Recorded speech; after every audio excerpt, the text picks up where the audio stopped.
Howdy doody. Catching up on my monthly mileage report. Don't drive much for the business anymore with the pandemic and all, but I want to track those miles. Have a little business to do thing.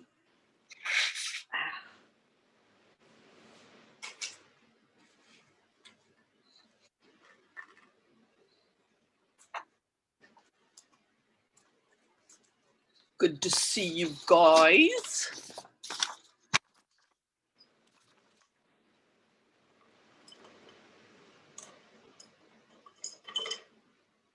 It's our last one.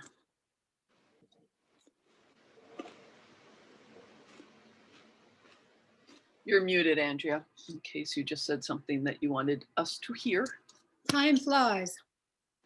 Time does fly. Been almost 5 months since we got started on this adventure. Yeah.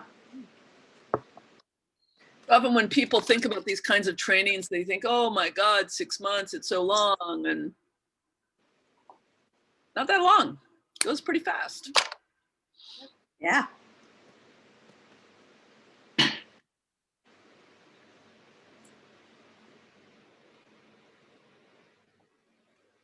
I want to ask about your news, Kathy, but I want to wait until Sure. Angelina are here. Well, in the meantime, Andrea, thank you for that. I was just going to hit that. And I like your lights. Oh, thank you. So hello, everybody. This is our last 3-hour business integration class. I do have some fabulous material planned for all of you today. Woohoo! But let's just do an ounce of checking, because I do think I want us to leave actually more on the back end for reflecting on where you think you may be going next, and where things are at with the business. But any check-in about life and or business or work that you want the world to know about, you want us to know about. And in particular, Kathy, we are interested in hearing your latest news, if there's any. Yeah, there is. Hi, Angelina. I think you're there too, but I don't see you. Hi. I had the test I had last week said that they had found 2 more spots, 1 in each breast. So they had to do a biopsy this last Monday on those 2 spots. You know, for something that's supposed to be very low level cancer, it's had the most unbelievable number of tests. That's one problem, but I actually feel like I do understand why all the tests happened, and I decided to reach out to Sloan Kettering Hospital here, which is, it's really known as the best. It's the research hospital. So, you know, they may even have different studies than I've seen about letting this go, leaving it alone, or not, and why not. So I'm looking forward to getting their input. Okay. And if I remember, that's a place you trust, because Carol was connected to that institution, right? No, I mean, a patient there or something. My daughter. Oh, and so Sloan Kettering came up in the conversation with Andrea. Okay, Sloan Kettering twice in 1 week. That's crazy. Oh, that's funny. We were there for a year. That's right, your daughter. I forgot about that. For your daughter, yeah. The connection for me is that my uncle was the chief of infectious diseases at Sloan Kettering for about 30 years. Far out. And for Michelle and Angelina, it's a major institution in New York City. It's a major institution that focuses solely on cancer research, treatment. And infectious Um, diseases. Oh, and infectious diseases. Yeah. Okay. Yeah. So, it's known as a place that's up to date on all research, and I'll see what it says, and I'll see what these other folks say. But I do feel like what happened to me this week is that I just moved into, it became hard to do anything else. I realized that, you just keep doing it. I thought about you, Angelina, because I thought, some of the moments when you're dealing with a divorce, it's just, it's like, Takes up all the bandwidth. yeah. And I just ran into no bandwidth, um, Yeah. so, it happens. So. Yeah, and feel free, Kathy, to listen to today's teachings at a literal level or at the level of how does this connect with what you're dealing with? Because the material I'm going to do today is it's obviously relevant for business, but it's relevant for things that are not business too. Like life. Like life, yeah, like life. Okay. Exactly.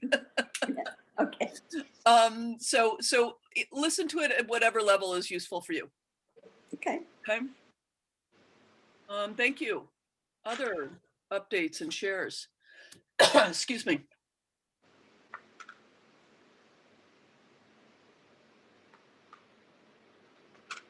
I may have to leave at some point. I'm waiting for my lawyer to get back to me with a version of the motion that's due tomorrow. So These classes have been badly timed for your divorce process. stupid divorce. I don't have time for that stuff. Yeah, I stayed up all night. It might have been like 6:30, I think, when I finally laid down this morning. And I think I got some sleep. Don't remember. I mean, I think I must have. I feel rested, but I'm like, how am I functioning right now? I think I'm just coasting on something, but I don't know.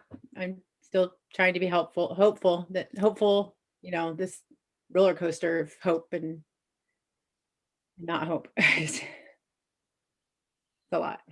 Yeah. So same thing as with Kathy. If you're able to stay for the class, I have to say the material today is gonna be useful for Kathy's medical situation, Angelina's legal situation. So if you're able to stay, it would be awesome. I'm going to be doing short personal constellations the last third. So I want to encourage you if you are able, and we understand if you can't. We do. Yeah. Kathy or Michelle? Excuse me, Andrea or Michelle? I'm feeling kind of full with a lot of stuff going on. Constellation study group, constellation practice group, the news. I spent some time catching up on the news, which, like mainstream news and alternative news yesterday, which totally blew my mind. I had been tuned out. And Mark Silver's notice about is there really a point on working on your business when so much else is going on in the world? That really spoke to a feeling of general hopelessness that happens for me, where it's kind of like, no matter what I do, the forces outside me are so powerful, I just lose it. Maybe I can't accomplish anything. So I'm looking forward to that presentation also. Good.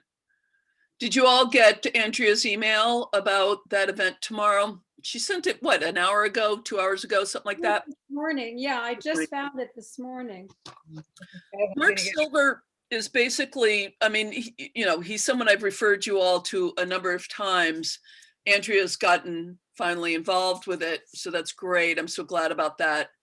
And he has a lot of clients who are very heart-centered people who care about the world, who are trying to build their businesses and saying, I'm having a really hard time putting effort into my business when I don't see how it matters in the large scheme of things. Why does, building my website matter when these things are happening in the world? And his response is it's a very interesting counterintuitive approach, but he says, our businesses are not that important. It's an interesting sort of counterintuitive thing. It's like, it's what pays the bills. It's not going to probably solve world hunger. Yeah, and yet it is your contribution and you need it for yourself. And we need to drop this ego thing about kind of our businesses, saving the world in order to be able to put one foot in front of the other. So it's a slightly counterintuitive approach, but it's a spiritually very wise place. And that's the free webinar he's doing tomorrow. So anyone can sign up for it. So look for Andrea's email and it should send you there. Yeah. Thank you, Andrea. I hope you get some of what you need from that.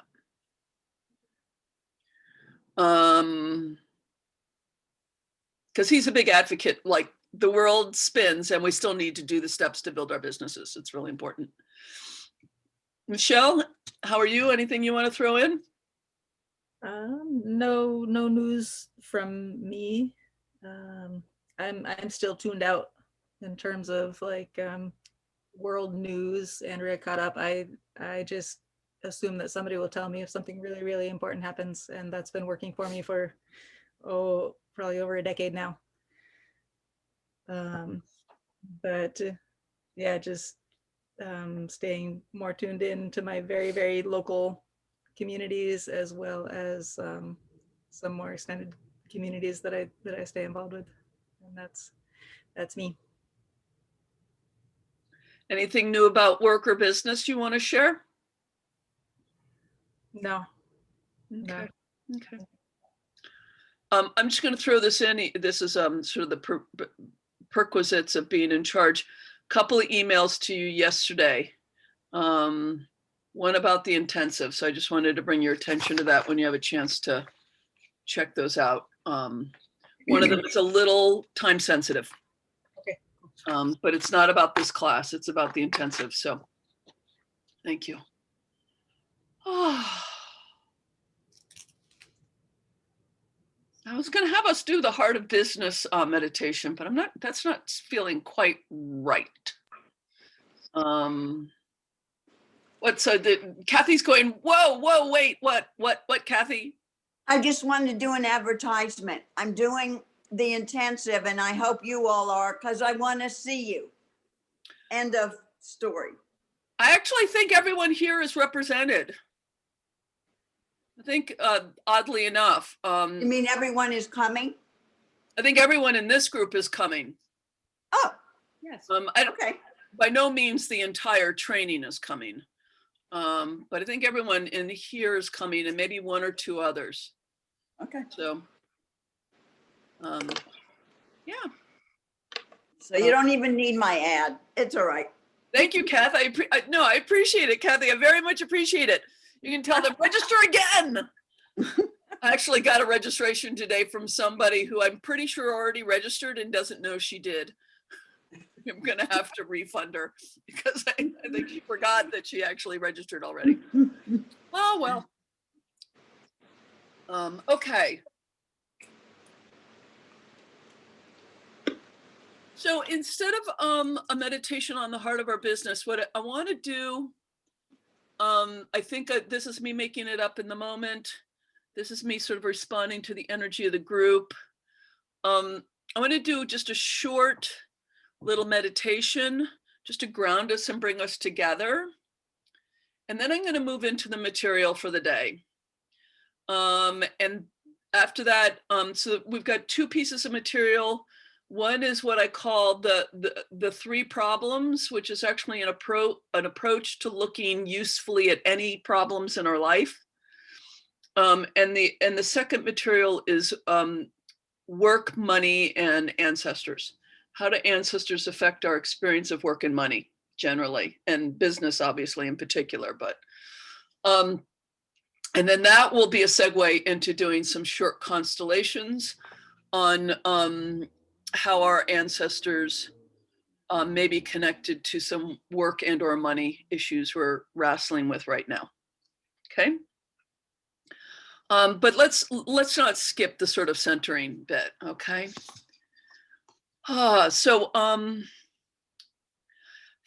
Even though I don't feel moved to do heart of business meditation with you, the word heart still seems important. So instead of heart of your business, I'm going to invite you into the heart of your ancestral soul, as Bert Hellinger calls it, the family soul. He doesn't use the word ancestor quite as much as some others do use. He's usually just talking about family, and for him that means the whole thing, ancestors and everything. So he likes to call that the family soul, what we might call ancestral consciousness. So take a moment and maybe just close your eyes. And just before we do anything else, just come to yourself. Find your own body, find your own soul right here, right now. Return to yourself. For just a moment, let all of your attention just be on you. You don't have to change anything. You don't have to make it any different. However you're feeling is just fine. As Mark Silver puts it, there's plenty of room for however you are feeling.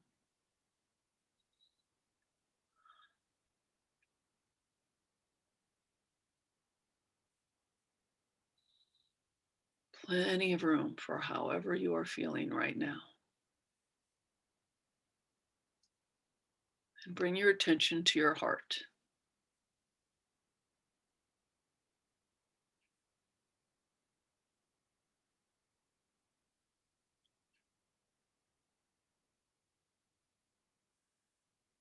Whether it's tired or cranky or anxious or feeling comfy and cozy, whatever the feelings are, just notice them. And breathe, present to yourself. And then notice the rest of the group. There are 5 of us here, all being present to ourselves and to each other. 5 souls.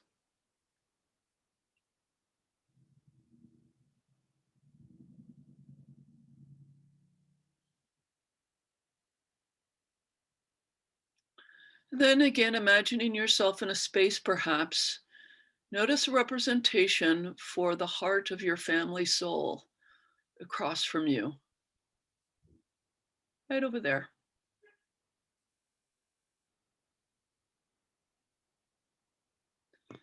And allow your mind's eye to manifest that presence, the heart of your family soul.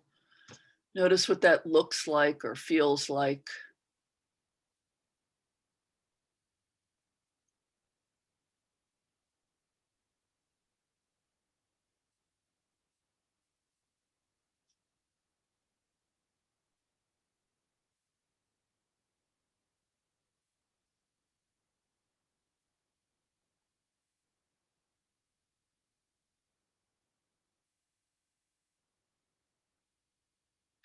And like you could notice what it's like to be sitting across from anybody, notice what it's like to be in relationship with the heart of your family soul.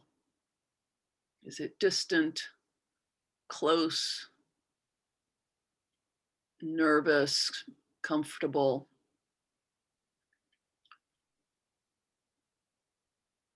Does one of you feel bigger than the other, or do you feel like the same size?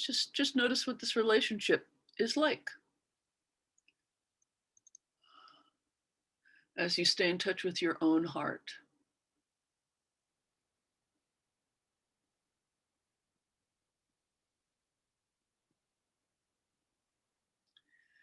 And then the parts of you that know how to do this, slip on out of yourself and into the other representation, into the heart of your family soul facing you. Just slip on in there, facing yourself, and notice what this relationship looks like from this one's point of view.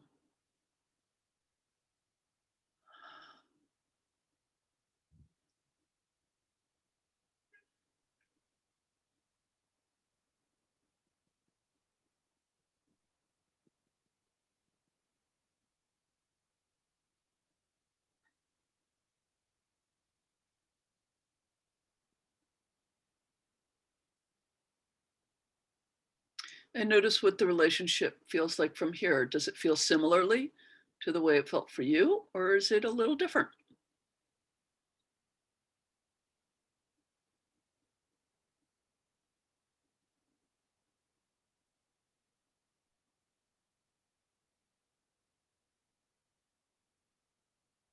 Whatever seems useful about this perspective, bookmark that, and then float out of that one and back into yourself facing the heart of your family soul. Fingers in your own fingers, toes in your own toes, breathe with your own lungs. Feel your own heart beating in your chest. And notice what, if anything, looks or feels a little different from this point of view.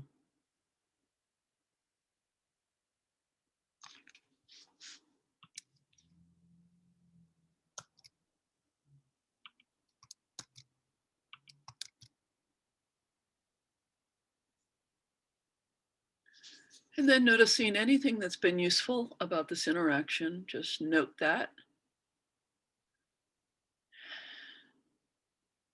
And then open your eyes and come back here.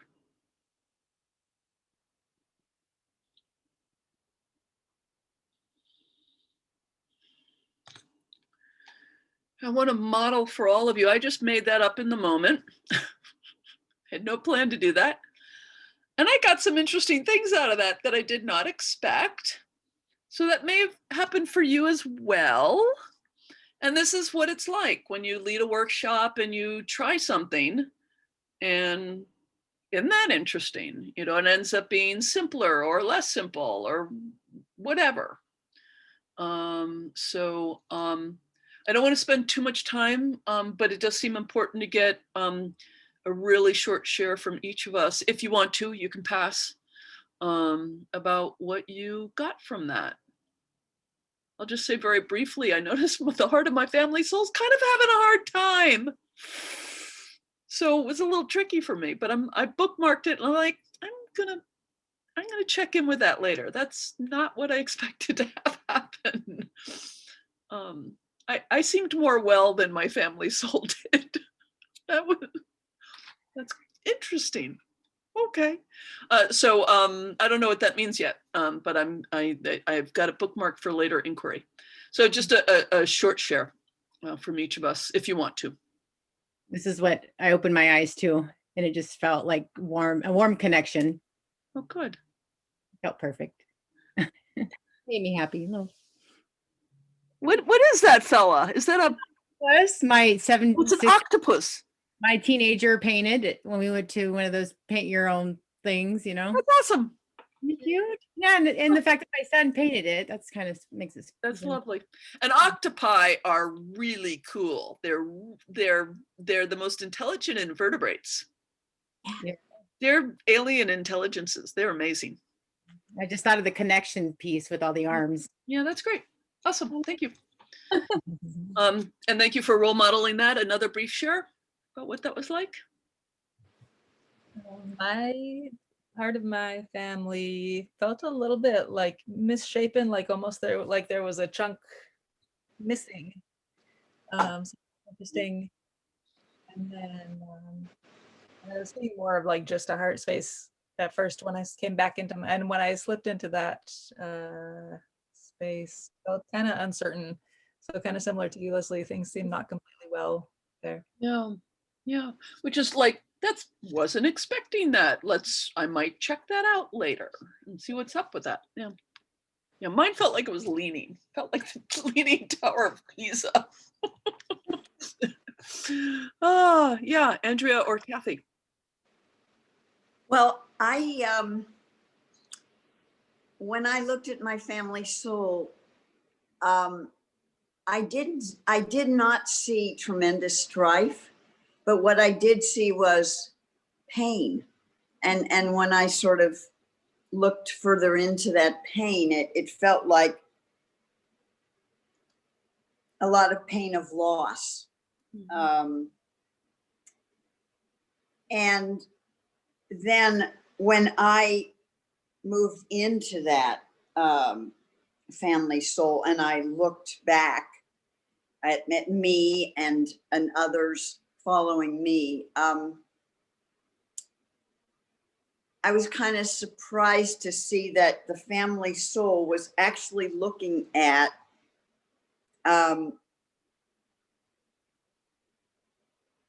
my granddaughter and great granddaughter.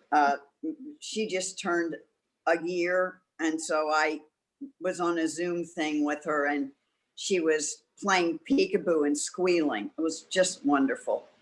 But what surprised me was I have had this issue of, now that Carol is gone, what is my relationship to all of these kids that are step kids and step grandkids?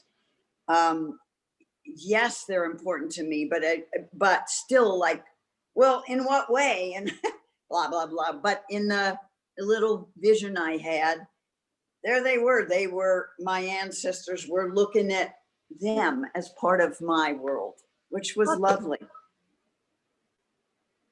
Susie Tucker made a big point at the last intensive that even those of us without children have descendants. We're all ancestors in the making.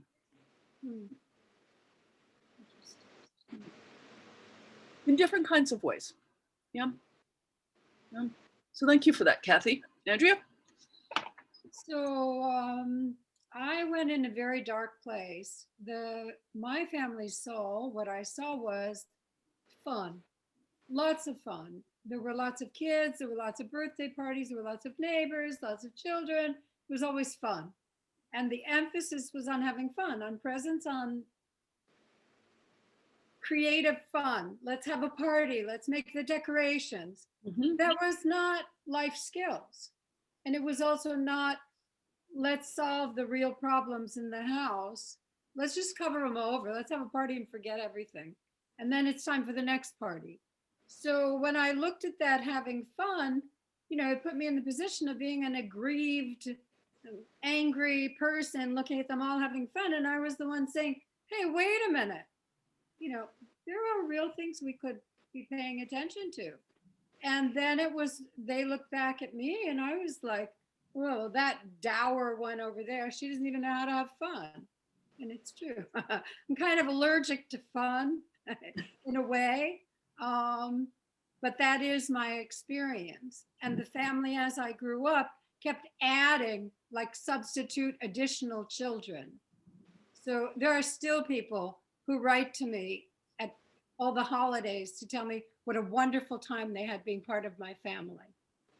They thought it was the best family in the world. That's what I came up with. Sorry to be such a downer, but that's what came up. Okay. We'll see how that's in service to you somehow. Okay. Or right, because it's images, right? Yeah. Images, yeah. Okay, good. Thank you, friends. That was something I made up in the moment. So we all got very different responses to it. Yeah. Okay, so I'm going to share screen. I'm going to launch into our material today. I'm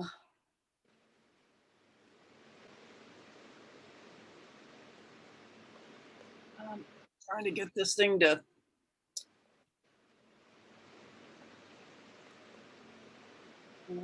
That's bothersome. That's not what I want. This is what I want. Okay.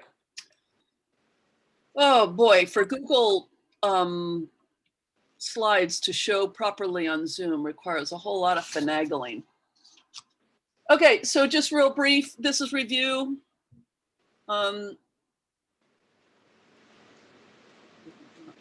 do that.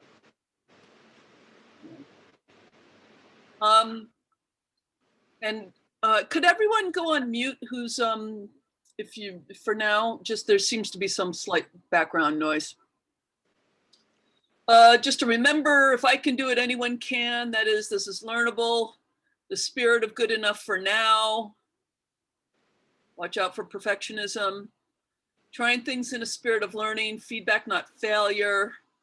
There are business best practices that I teach, but if anything feels out of alignment, we're going to get to that more today. There's almost always another way there. And we're not seeking a specific goal to let us know we've arrived. We're seeking okayness, self-rapport, resilience, and trust. Okay, that's all review. So it turns out, my friends, that there are only 3 problems in the world. 3 and only 3. That's silly. There are only 3 types of problems.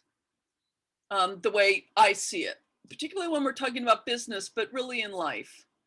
And the first one is what we might call unconscious limiting beliefs. In NLP, this is called ecology.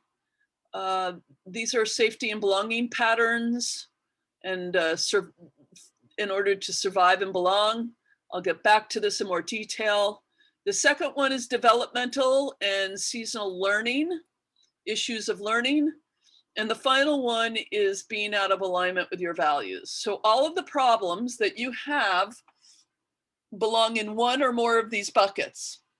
Now, it's like if you went to your practitioner, your medical practitioner, and said, I have a fever. A fever is just a symptom, right? Depending upon what's actually the actual problem behind the fever, you might be sent home with some aspirin, or you might be put into the hospital, right? That's the same thing with any problem you're wrestling with. Let's say you're having a hard time building your website, right? You know, is it a problem of we need to send you home with some aspirin, or is it a problem of we need to put you in the hospital kind of thing, right? It will determine what you do about it. So being able to understand what kind of a problem you have is really, really, really important in business as well as in life generally.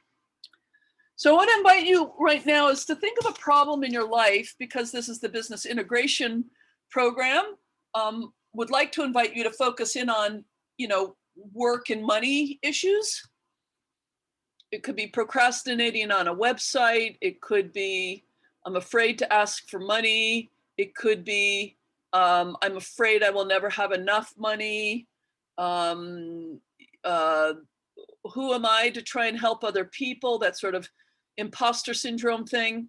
Just think of a problem you've got. It could be very simple or it could be big. You know, because of the conversation we had with Kathy and with Angelina, if you prefer to do a non-work or money problem, that's fine. But just start out by thinking of a problem, because this class is going to kind of take you through some steps of looking at it, okay? So just go ahead and decide something for yourself from your own life. And maybe jot it down or bookmark it somehow as I continue on the material here. So to go back to the first problem, unconscious limiting beliefs, or what again in NLP is called ecology. These are safety and belonging patterns related to basic survival needs, or what we might call trauma patterns from our personal life and or from ancestral traumas, yeah?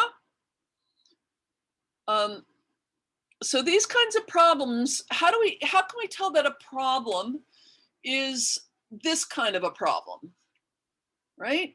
That it's an ecology problem. It's a problem in need of deep healing work.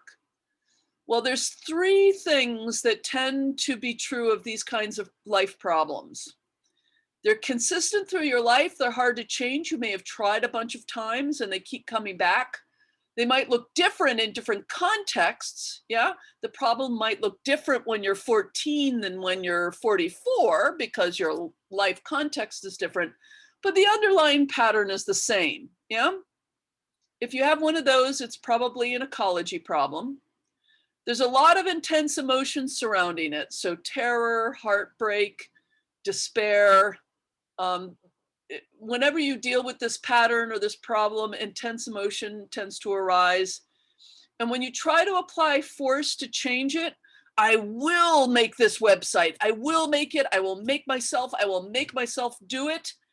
It often has negative consequences. It makes everything shut down. And this is the sort of the part of you that's convinced is trying to keep you safe and well and belonging. And if it thinks that building the website is going to endanger you, it will shut you down, and it can shut you down very hard. So that oftentimes when you really apply force against patterns that are ecological, that are very deep-seated, we can find ourselves going into general collapse. Yeah. And when you run into these things, and most of us know what a few of these are, a feeling of not being good enough, a feeling of being persistently unsafe, feeling like other people are out to get us, a feeling like we don't deserve things, a feeling like life has to be really hard, you know, these sort of common versions of unconscious limiting beliefs, yeah? Those things require commitment to getting healing work. There's just no getting around it. And it's often lifelong. We kind of chip away at them, yeah?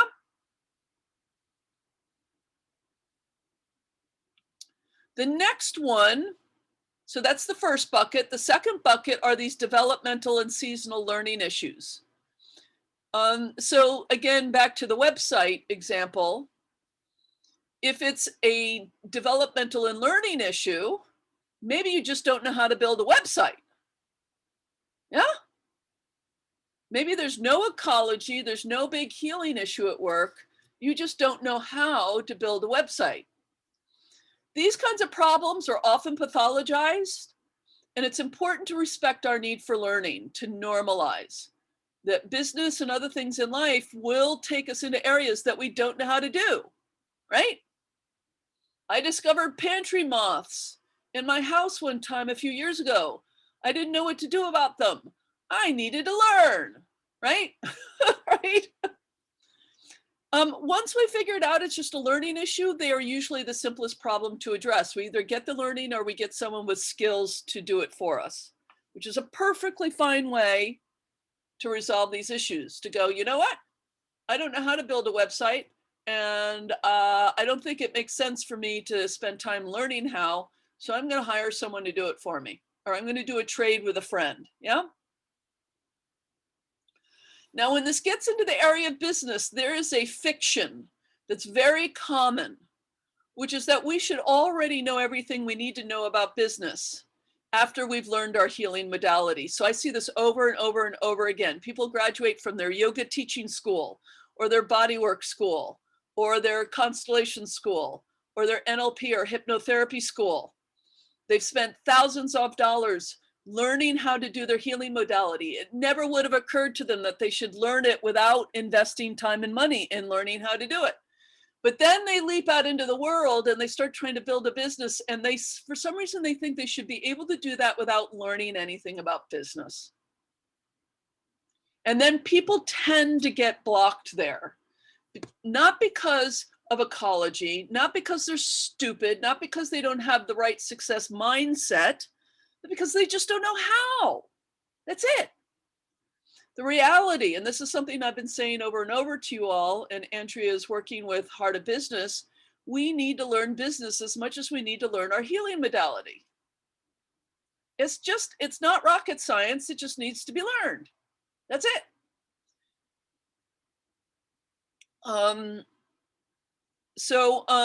Some things we can ask ourselves to see if this might be a learning issue rather than one of the other two. Is this something I need help with or learning about? Yeah.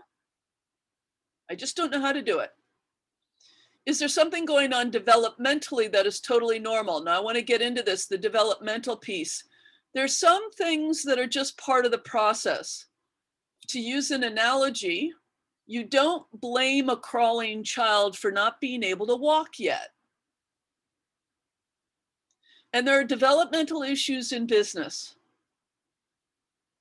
Things that you know, we aren't able to do because we can't do it yet. Our business has a developmental process and we have a developmental process. So we should not expect our business, for instance, to leap immediately to covering all our bills in 3 months. It's not fair to the business, yeah? But also for ourselves, and I'll give you a really good example because I've seen this a number of times. There's often a phase in business when we're doing what I call a level leap, like we're trying to really move from one place to another. That's a big leap instead of gradual or incremental. This is the case at the beginning. We're going from 0 to something, right? From not having a business to having a business. It's a level leap. Whenever we're trying to do a level leap, we often experience imposter syndrome because we don't know how to do it well yet. And we have this feeling of, who am I to do this? Or I'm not any good at this, or who's ever going to hire me for this? That kind of thing.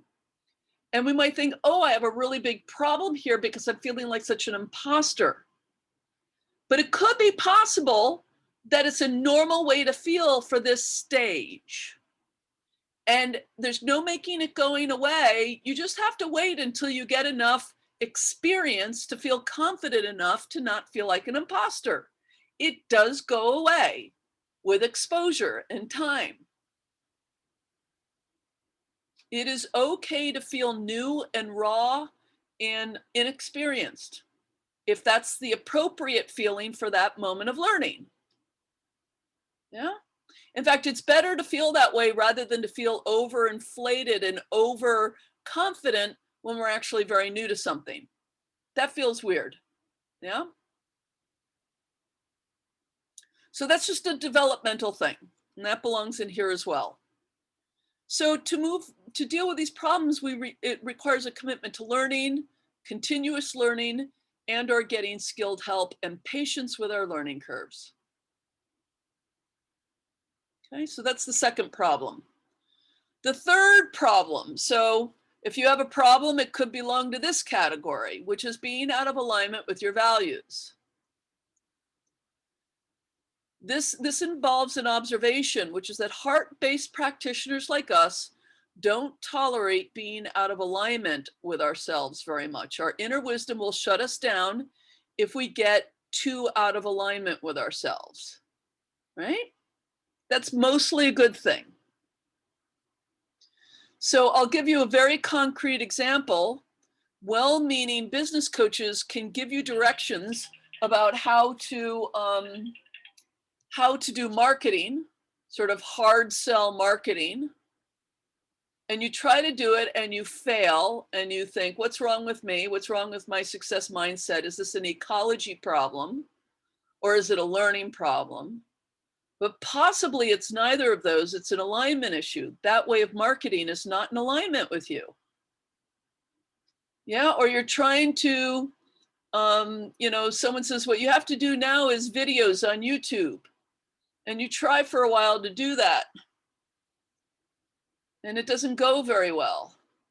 And you realize, oh, I don't like video work. It's not my thing. I'm a writer. I prefer to write.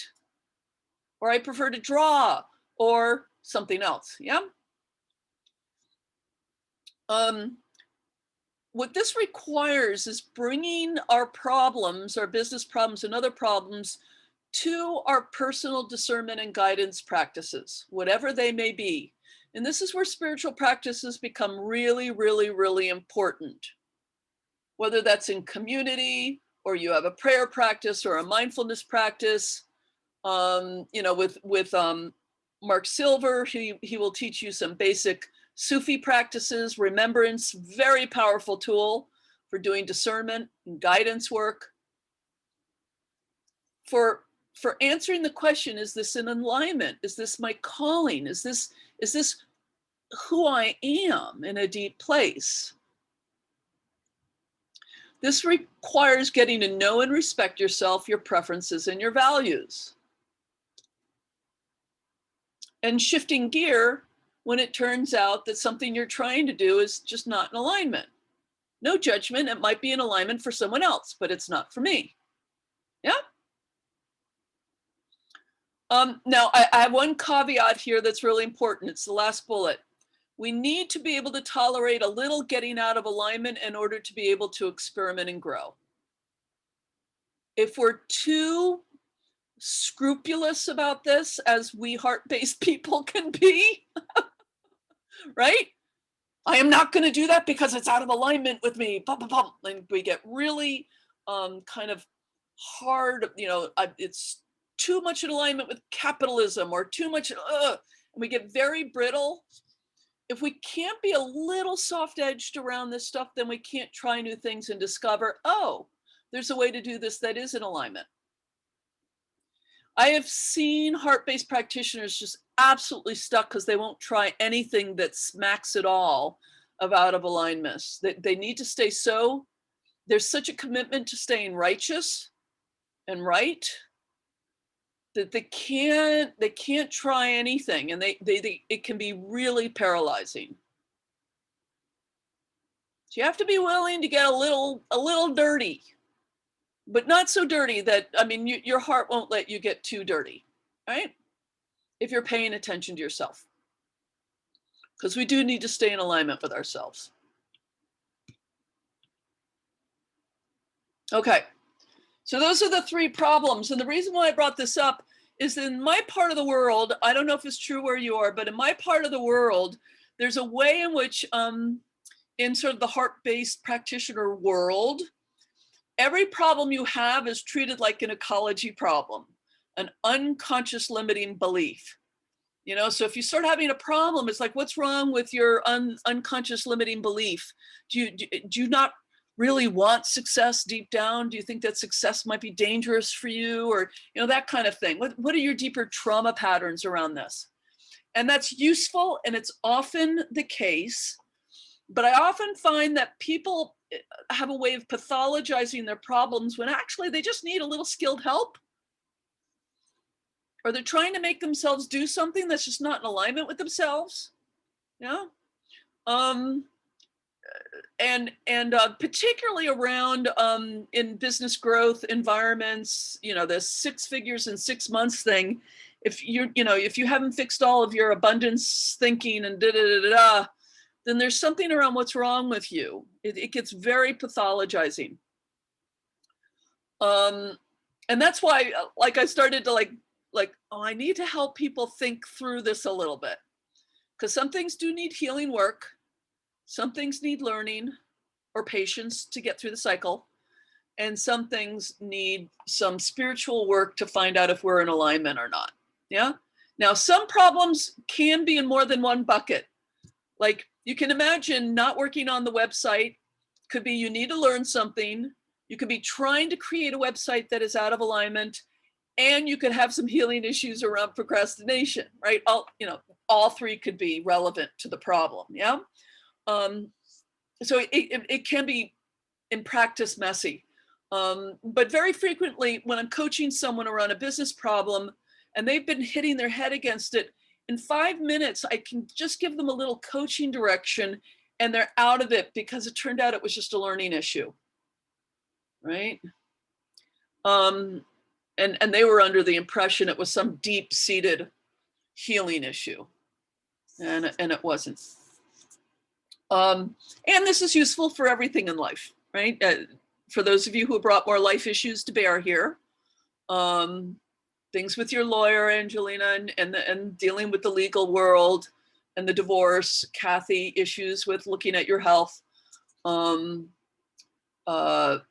We can see how these 3 buckets could be clarifying for a lot of situations that we face. So please return again to the issue that you were, you thought about at the beginning. I invited you to think about at the beginning, the problem you're dealing with. And, just best guess, is it your sense that it's an ecology issue? Or it's a learning or developmental issue? Or it's an alignment issue? Or some combination of 1 or 2 or 3?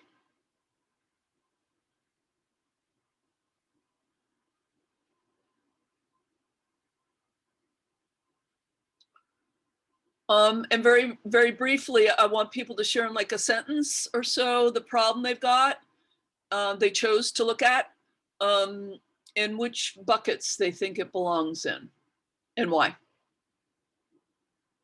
And if anything about this 3 problems frame has been helpful in thinking about it a little bit. Yeah, Angelina, I think you leaned forward. Did not good enough. I'm not good enough is what came up first, and I would think it's an ecology problem. So I'm going to invite you to just to, yes, because you basically named it in ecology terms. It was kind of preset that way. Think of a situation where I'm not good enough as problematic. In the world outside of our house, like in the legal world or in the real world, I guess. Right.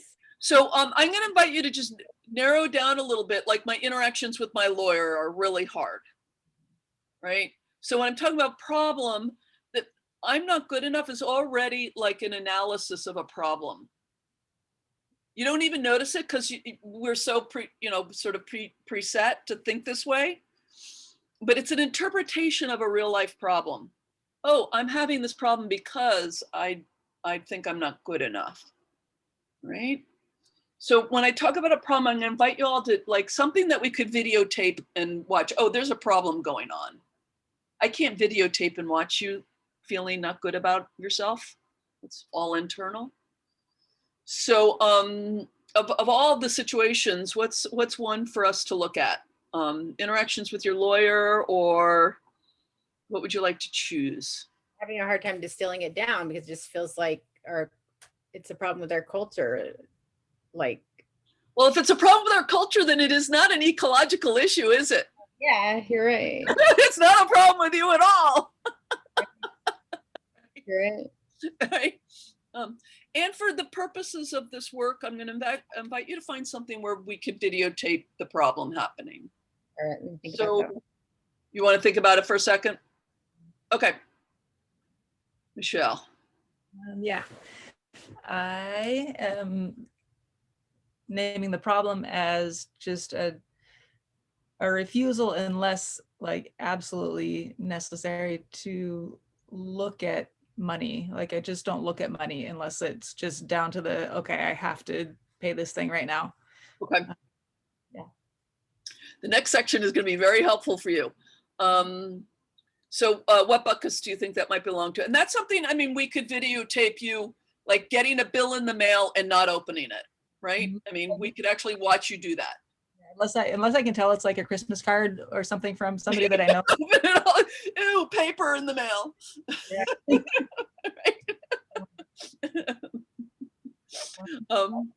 How many really good communications have you missed as a result of like all those? Yeah. So which buckets do you think it belongs in? Might it? Belongs partly in the ecology bucket and partly in an alignment bucket, because I really actually do want to move more fully toward living in a gift economy and building a gift economy. Mm-hmm. Although in my lifetime, I don't expect to fully ever be in that. So I'll need Yeah. to. Yeah. And yet my guess is that that practice has had some negative consequences for you. Nothing super dire, but I right now in my life and most of, in my life, I've for the most part been able to just kind of float through and things have been okay. Like nothing super dire has come because of it. Okay, so here's my question. Is it a problem? Yeah. I mean, you just, I mean, Right. we brought it up because you said this is a problem. I don't Right. deal with anything having to do with money, but as I inquire into it, you're saying, yeah, it's not a problem. Yeah. My guess is it has some negative consequences for you from time to time. Even in a gift economy, we need to deal with what we might call exchanges of wealth of some sort, right?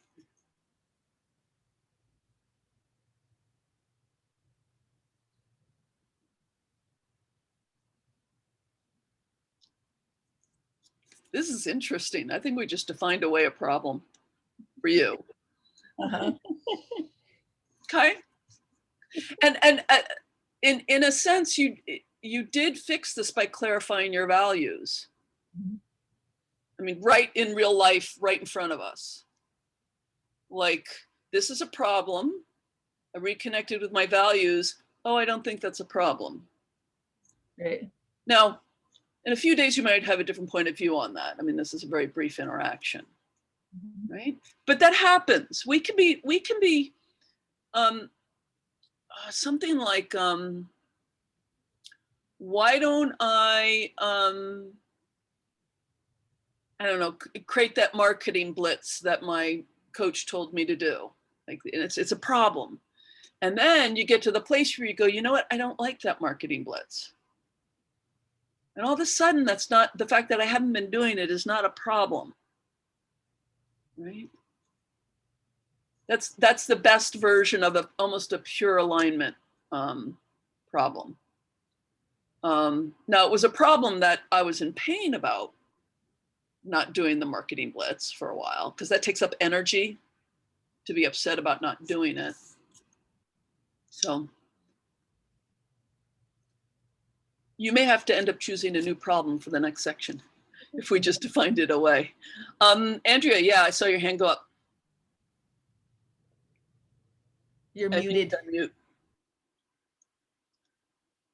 I don't understand how I have not understood why Michelle has now defined away her problem.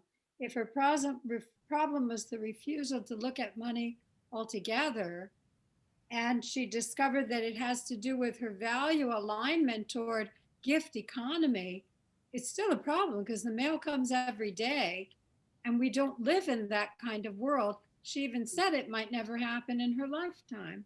Right. So, Well, the connection. so I was having some of that thinking in my head, but that would be applying my values onto Michelle. Okay. If she thinks it's not a problem and I pushed her a little bit on it, she's like, yeah, it doesn't have negative consequences. Like, I have a hard time imagining a world where not dealing with the mail is not going to have negative consequences, but I'm also not going to second guess her on it. Oh, okay. I get it now. You see how? Yeah. I'm going to trust that she knows what she's talking about when she says that. Right. My skepticism is not relevant. That makes sense? Yeah. I will say there is a bit of energy stuck in that I don't feel like I can throw the mail away. Like if it's official looking things, I don't feel like I can throw it away. So I'd get big piles of mail that sometimes like maybe once a year or something, I start to go through. And I don't know, for the last few years, I haven't managed to get very far. Like I used to on a every few months basis, like go through all the things and throw away what I needed to and actually deal with the things that I felt like I needed to. But I don't know anymore. I mostly just don't, and I still don't seem to have dire consequences You from don't it. have a So- lot of bills though, right? No, and one of our housemates has kind of taken on the role of like managing all the things, and she just tells me when I need to give her money, and I give her however much money she tells me to give her. She pays all the utilities and the mortgage, and So that helps. you just give her a big. One, in terms of ecology or alignment, I'm not sure which, your conversations about setting up a nonprofit for an intentional living community, you are going to have to get over that, right? Because that's going to involve papers. I was thinking that too, that's a potential problem is that it limits what I can do in the world if I'm not willing to look at money. Yeah. Yeah. And you can say that's an alignment issue, and it's like, I'm going to be as off the grid as I know how to be. Or, oh, it's going to require a little compromise for some other value I have, which is a perfectly worthwhile thing to do. Like which in the scale of importance of values, right? Yeah. So, like everything. Okay, Andrea or Kathy, what are the problems and what are the buckets you think they might belong into? And we went into Michelle's a little bit longer than I wanted to here. So just very briefly, the problem and the bucket you think it might belong in. Okay, so I can't deal with the big stuff. If it's about money and it's complex, like write a will, have a DNR, insure the house, decide. I can't deal. I get overwhelmed just even thinking about it. So part of it is ecology, that I never learned how to do those things at home. So My that's mother not, didn't deal with anything financial. okay, so that could be more of a learning thing. It could be, but Yeah. I also balk at the learning. And it's not exactly an alignment issue, but I feel like I'm a much more right brain person. And I like have to force myself to go into left brain details. I see Kathy shaking her head. Yes, Yeah. this is familiar, Oh, yeah. especially if there's like more than one step where you have to like go over here and check this and then come back and check that. And I'm like, whoa, I can only Okay. take about an hour. Okay, so possibly mostly buckets 1 and 2. And there are no right answers here. We're just kind of playing around with it a bit. And Kathy, yours, please. Mine was asking for help. Specifically with respect to what? Well, originally I was thinking of it just in terms of the health issues, like reaching out to, like ask a friend to help drive me to the test I have, that level. But I was thinking, That's fine. That's just fine. So what buckets do you think that might belong to? I think it definitely belongs to ecology, partly. Yeah, I don't know how you could learn your way out of that. Yeah, And alignment, I can't imagine you have deep values around that you really believe in, that you should not be getting help. no, it's not that, but I think there's something there about the belief system. It's Ecology. That's ecology, oh, right? well, Yep. okay, I'm just thinking about it as a woman and growing up in this world. That's ecology. Right? The notion of in order to be a woman who stands on her own 2 feet in this patriarchal world requires us to not ever get help. Okay, yeah, that is. Yeah. Yeah. Yeah. That's that. We can have the beliefs about the strength of women without becoming people who can never get help. Right. Right. Okay. So, and that's, we're just having a conscious conversation about these things. So what I want to do now is I want to very briefly broaden the frame here around ancestry and business and work. And you can continue to reflect on your problems.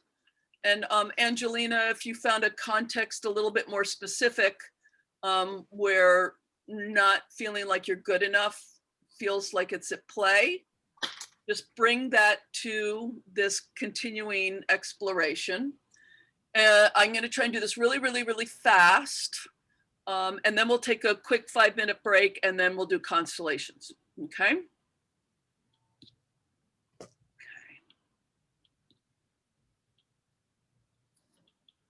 Okay. So the conventional wisdom for a lot of us is that some of our, Andrea actually directly referred to this. Some of our patterning around work and money comes from our parents. And this is true. If we grew up poor, or if we grew up not talking about money, or if we, grew up around entitled wealth or whatever. Yeah. Some of our patterning does come from our parents and our childhood situation, but constellations, of course, reminds us that it can go much further back, right? So whenever I'm dealing with a client who has work and or money related issues, and by the way, the issue of not being able to deal with paperwork, which came up for several of you, it used to be a major issue for me. And Constellations provided me with a miracle cure around this, which makes me really happy. Now I'm free to choose rather than paralyzed about it. And it's caused it just being tidy around stuff has caused a lot less collateral suffering for me. So it's a common thing. But whenever I have a client who has these kinds of issues, these are the things I start inquiring into their ancestry. Was there extreme poverty in the last few generations? It's very, very important trauma energy. Wealth at someone else's expense. A more explicit version of that is any slavery. The enslavers or the enslaved. If you have enslaved people in your background, if you have enslavers in your background, what is the trauma is obvious, but very specifically with respect to this, people were treated like wealth, right? Just feel the disorder in that. Like owning other people is my wealth. Yeah. Sudden loss of wealth. Remember having a client whose ancestors were Eastern European Jews and they lost everything in the Holocaust. Yeah, it all got stolen. Suffering, extreme suffering around work, not just like, oh, my dad didn't get to do the work he wanted to do, or my mom couldn't go to college, but extreme suffering around work. Works that is extremely dehumanizing, work that led to death, work that was part of oppression or imprisonment. Yeah, that kind of thing. Like sharecropping, the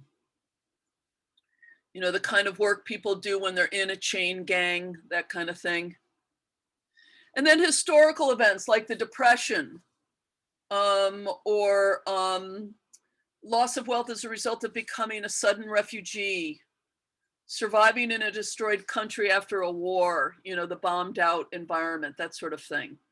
These all have strong lingering impacts on the subsequent generations and may have something to do with what you're wrestling with.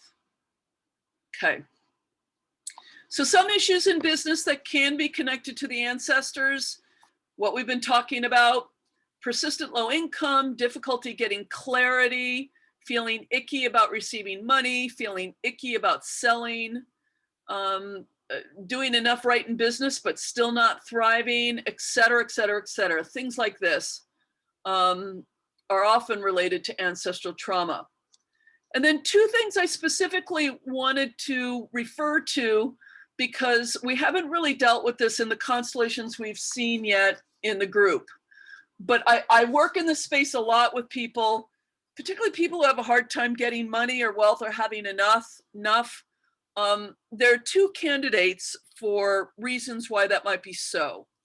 One related to the father, and is very often connected to chronic underemployment, just not having much money, being in jobs that don't earn much money, that kind of thing. When we are unable to receive from father energy, and by that we mean the father lineage, fathers, often blocked because their father was abusive or absent, yeah? We can have a hard time getting out there, connecting with the world and being creative. Father energy often supports us in kind of engagement with the world, in receiving and taking from the world. Yeah? That's often understood as a big developmental moment in our bond with the father. He is the one who kind of helps us into transactions with the world, generally. The mother creates a sense of kind of belonging and father connection with something larger. Now, mother, when we're unable to receive from mother energy, this is a little bit more obvious because of the, breastfeeding. We can have a hard time receiving sustenance and livelihood, right? So when we're having a hard time with work, mother can be implicated, father can be implicated.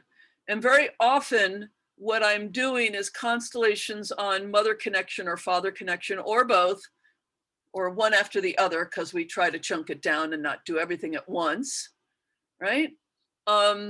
Because for the person who needs to stand in judgment of their parents and will not receive energy from the mother's line or the father's line, there's often just a limit to what we can do for them with respect to doing better in life.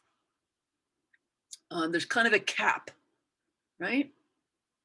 Okay. So, that's the really short. I mean, this is stuff you already, this is all, and all the stuff you've already learned, but I'm just kind of specifying it a little bit more in the context of work and business, of work and money.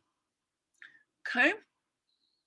And to think about work, I know that our culture is really, really, really, really demented around work and money, right? It's very broken. Just think about how toxic most workplaces are and how difficult it is to thrive and be well in just the average run-of-the-mill American workplace. Yeah, we're not even talking about Silicon Valley or anything, crazy. Yeah, which can make it really hard for us to uncover from all those layers of distortion the core of money and wealth that is at least neutral and is actually positive.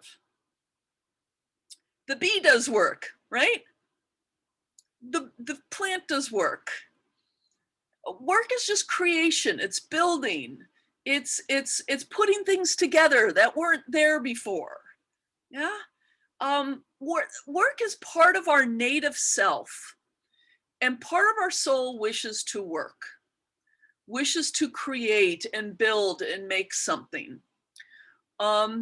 Likewise, Michelle was putting in the frame of the gift economy, the sacred marketplace precedes the worst of our economic systems.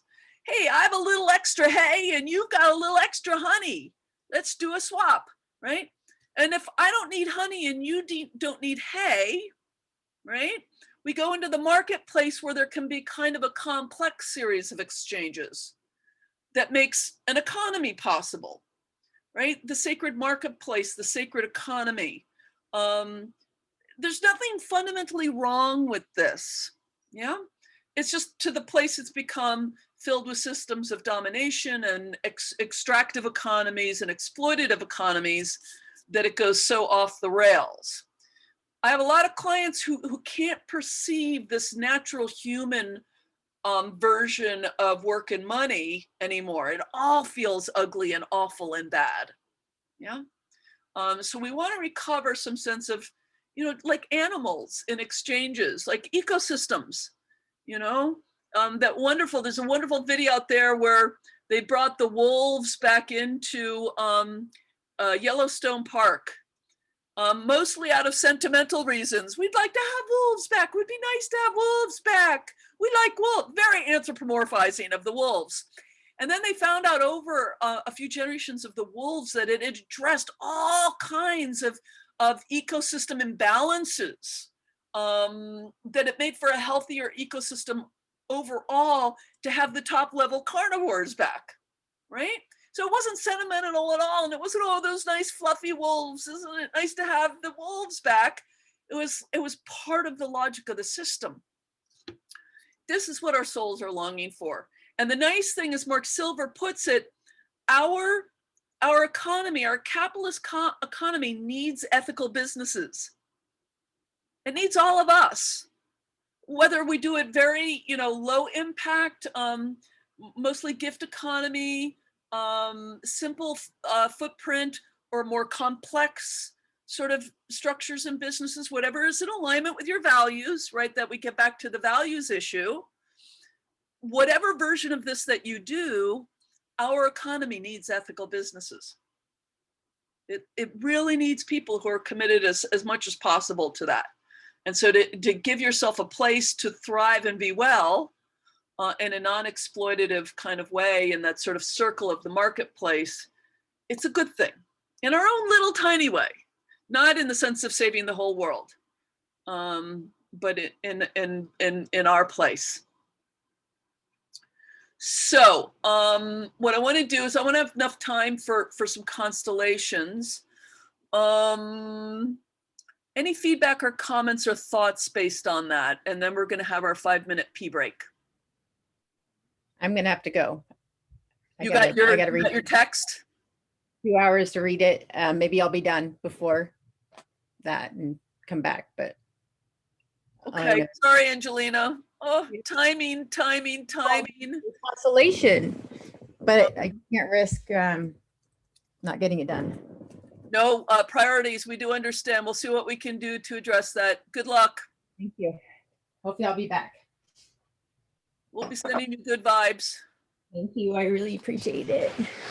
And she's going away. I'll be right back. Okay. Michelle's, Well, oh, this sounds like we need to do a break. So it's Yeah. 15 after, 20 after. Okay. Come on back.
Hi, everyone, come on back.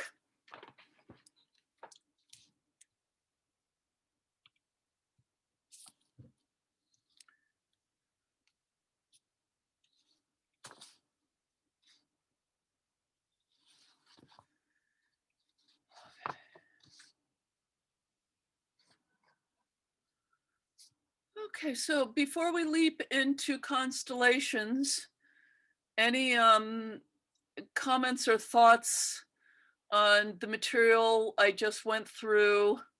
Either, sort of abstractly or with respect to the problem you're chewing over.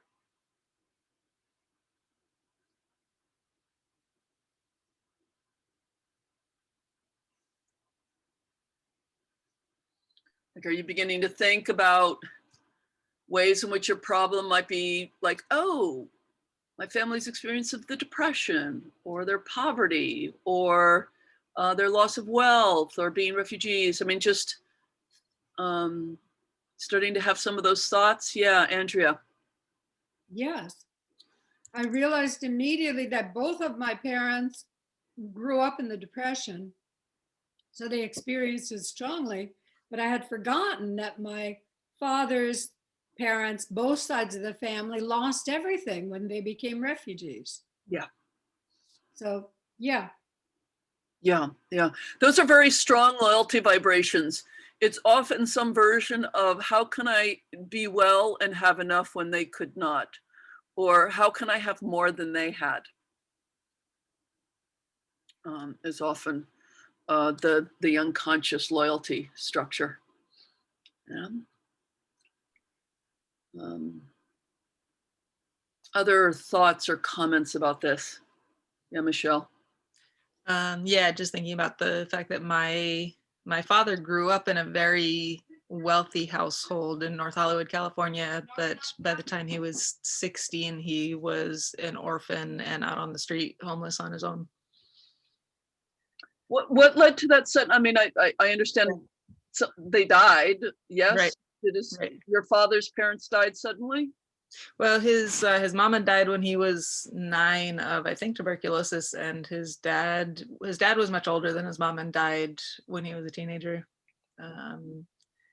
But So had how come he didn't inherit anything? You said he was very wealthy. I know that some of that wealth had been lost through, like, I think like repayment of debts, or a lot of the wealth had been lost. I know they had moved into an apartment at some point when my dad was a teenager, a couple of years before his dad died. Like, they had, their circumstances had been reduced already. And then there's some inkling that his older sister kind of took what there was to take and didn't help him. Okay. Okay. And where was the family's wealth coming from? I'm doing a little, you can say I'm doing a little interviewing even as you're asking in terms of setting up constellations. Where did the wealth come from? Wealthy in North Hollywood. It's got a vibe. Right. My dad's, my father's father had come along with his whole family. His mother and father and brothers had all come from Vermont and moved across, working. The story is like working somehow on or with the Union Pacific Railroad, and ended up in California. And that then either my dad's grandfather or maybe his son, maybe my grandfather had invented some things related to railroad stuff that had been successful and had made some money that way. And my dad's dad was a successful patent lawyer as well. Okay. Okay. Okay. Thank you. Kathy, any thoughts coming to you? I was just looking up from what I can remember how old my parents were in the Depression. I don't have a sense that they were way more poor than anybody else, but I do have a sense that they kind of were in the same boat. Like I remember that my aunts always, they would not use a whole paper napkin. even a cruddy paper napkin, they would cut it in half. Yeah. And they did that all my life, you know? So, you know, it just made me think about like when I get something and it's in a, especially a plastic container, it's like, can I throw that out? Well, no, because maybe it could be used for something. Right. And you could see that could get into trouble in this world. I mean, it's like I always want to find a use for everything, Yeah.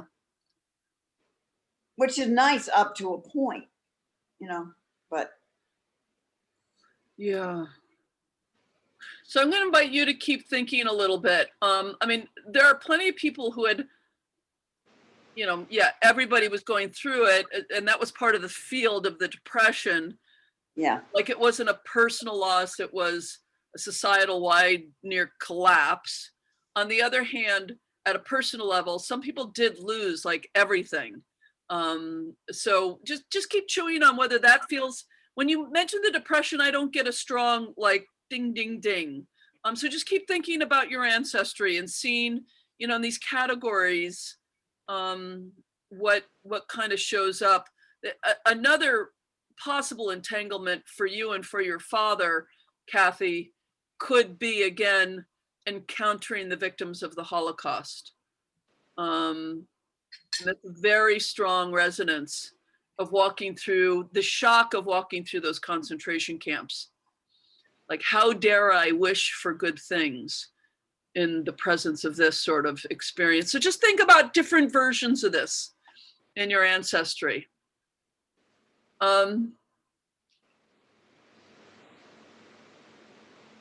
Because I want to start constellating.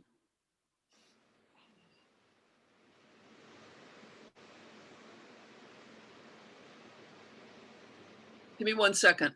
I'm just tracking a little bit what the three of you shared.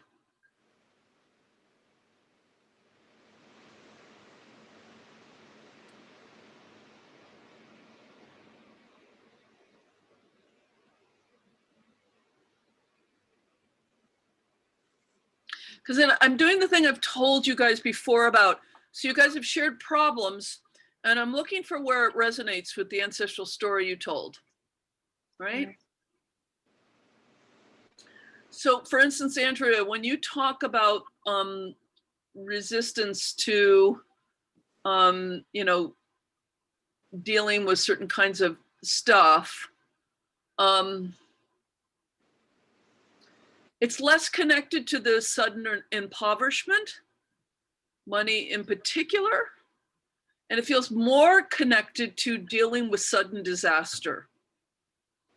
Almost a little bit of, what's the point in filling out these forms when everything could just fall out from underneath you? Like, Right. it's got a little bit of that quality in it. Yeah. So it's got a shock feeling. That's kind of, as you're saying that, I'm thinking of my paternal grandfather, who was a very successful businessman and also a tailor. But when the Depression came, it didn't matter how good he was. Right. He had no work anyway. Oh, that, I feel that one deep down in my soul. Yeah. Did you all feel that when she said that? And there's something, like at one level, it's just biography. You know, it's just an historical experience of a particular person. But like it didn't matter how good of a tailor he was. There was no work anyway. And it's interesting. Did you guys hear me say this? Where was it? Is it in here? No, it's not there. Not there. It's on here somewhere, but I was just looking at that. So it's over here. Doing enough right in business and still not thriving. Right. Yeah. It's interesting. No, that's not what you've said about yourself, but I just want to name that that's got some of that, what you just said about him has got that resonance. Only in the bullet points that I just showed you, it's a person like me, and there's no reason for why they aren't thriving. For your grandfather, there was a specific reason he wasn't thriving. There were no jobs. No one had any money to pay him to fix a suit, right? There was an actual reason.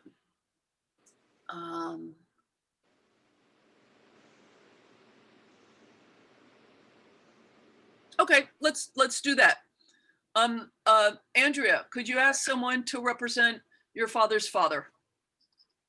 Michelle, would you represent my father's father? Yes, sir.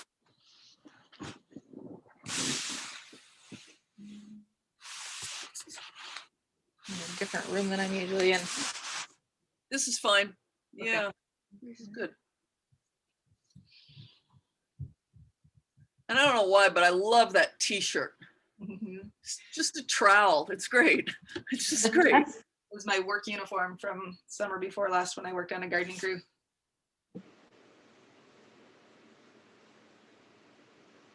So, father's father.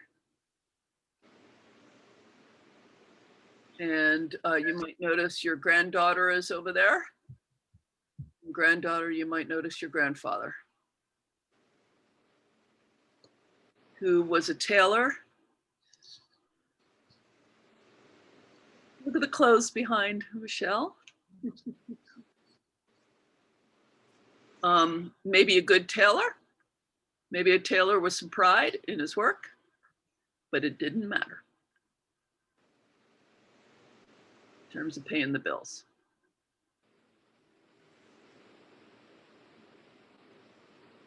Grandfather, how are you, please? The immediate physical sensation that comes as I step into the role is kind of a sinking, like a bit of weakness at the knees. Mm-hmm.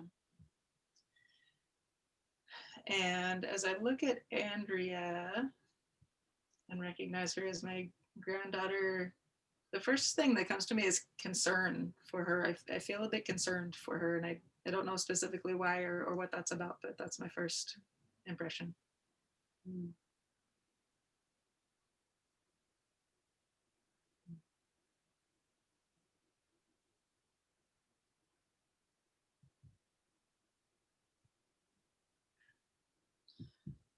Andrea, do you notice anything going on inside of you as you look at your grandfather?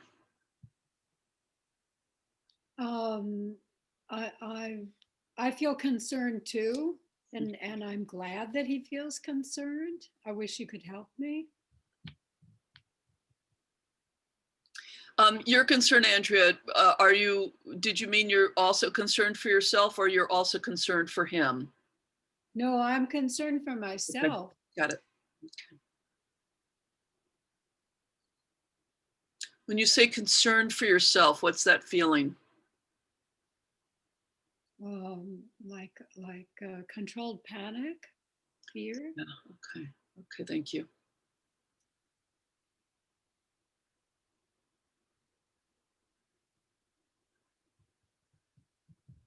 And grandfather, when you say concerned for Andrea, can you unpack that a little bit more? How so?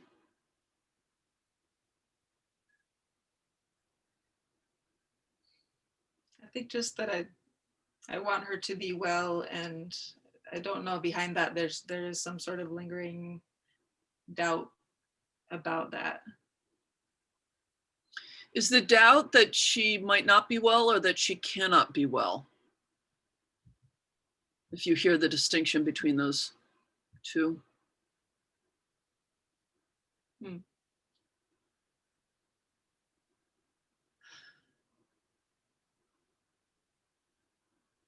think more the first. Okay, that she might not be. Okay. Yeah.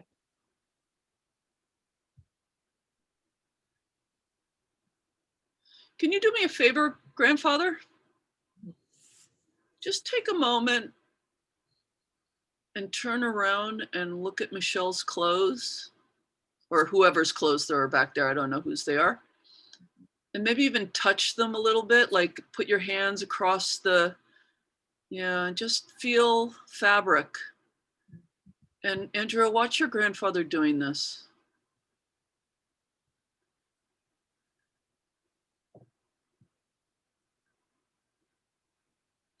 And grandfather, I want you to just, like, these are your clothes. This is your shop.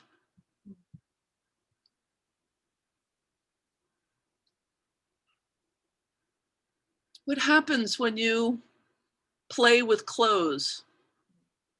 It feels pleasurable. Yeah, I bet. Yeah.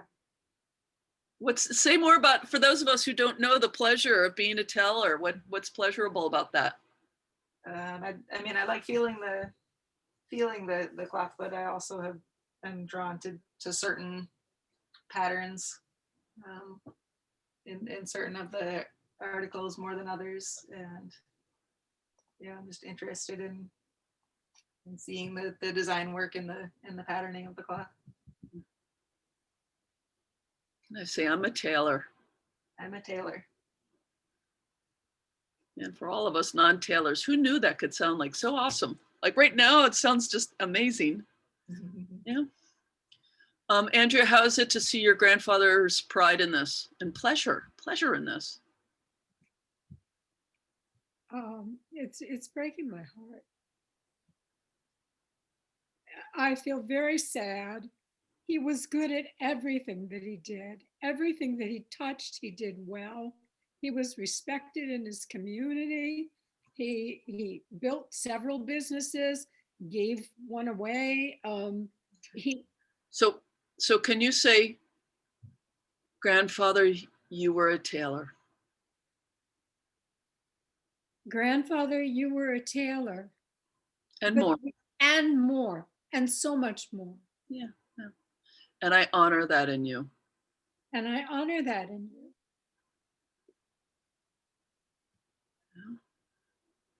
How is that, grandfather?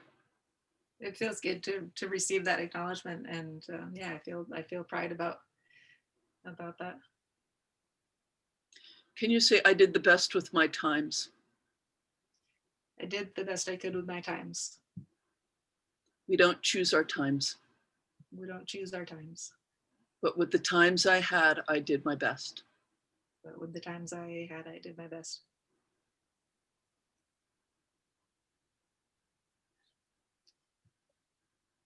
How does that feel to say that? Yeah, that feels good to say that, and yeah, it feels like sending support in some way to Andrea, and I like doing that. Yeah. Can you say, we all live in our times? We all live in our times, our unique Yep. time. We don't have choice about that. We don't have choice about that. My times were harder. My times were harder. Maybe yours are easier. Maybe yours are easier. And I don't know how that lands for you, Andrea, but in some ways at least. If you were a tailor, Oh, Do I- yeah, bands, of course. I'm sorry, I didn't quite hear that. I said, of course, yes, our times are easier. Yeah.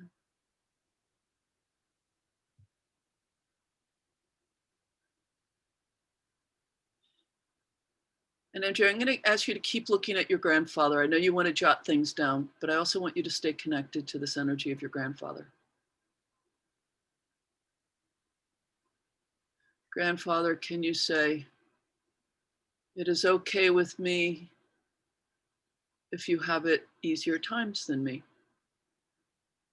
It's okay with me if you have easier times than what I had.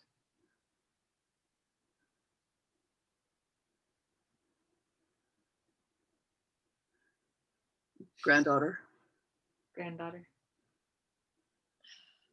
honor I did the best with mine. honor that I did the best of mine.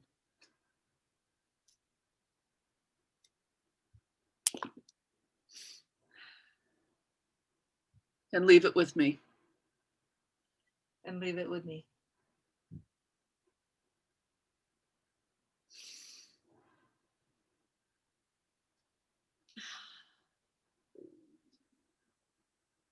It's like we can't ask more of anybody. It's like to show up for their times and, in a sense, do their best, right? And we kind of can't pity them. No, no, no. Yeah. Yeah. No, to the last years of his life, he didn't speak. And I thought that he had a stroke and I thought he couldn't speak. And I found out from after his death that he was just so discouraged. He had nothing to say. There was nothing that he could say. Now, as I'm connecting with this, I have so much pain in my throat of all the unsaid things. I'm so sad about him. So grandfather, you're going to say this again. Leave it with me. Leave it with me, granddaughter. It is mine. It belongs to me. It is mine. It belongs to me. It doesn't belong to you. It doesn't belong to you.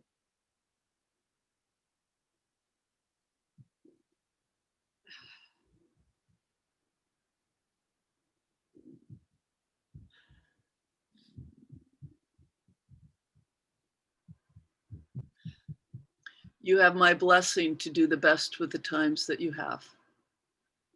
You have my blessing to do the best with the times that you have. Thank you. Thank you.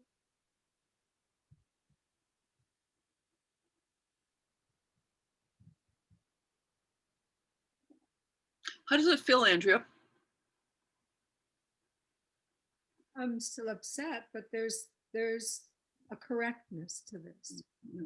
To be able to leave it with him and to honor the difficulty and how he met the challenge with dignity.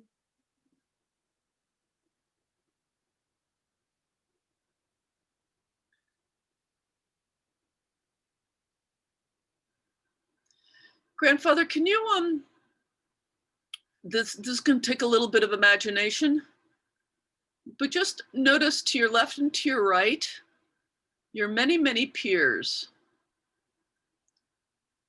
who had something to offer, but their times made it hard for them to do that.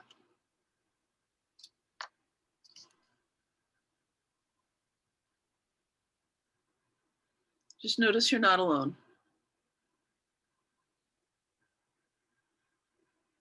There are maybe artists or teachers, cobblers, construction workers, all the people who had things to offer, but the economy exploded.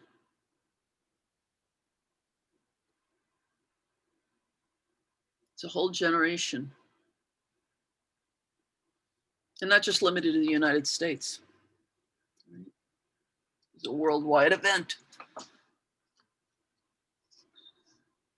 How is it to notice your peers?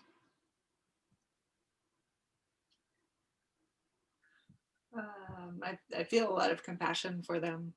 I see them there, and I see the suffering that they've had, and I feel compassion and empathy. Do you feel belonging? Yes. So once again, can you just turn to your clothes and just say to them, I'm a tailor. I'm a tailor. Yeah, say it to them. And you can hear them say, I'm a cobbler, I'm a construction worker, I'm a teacher. Just hear them all say what they are.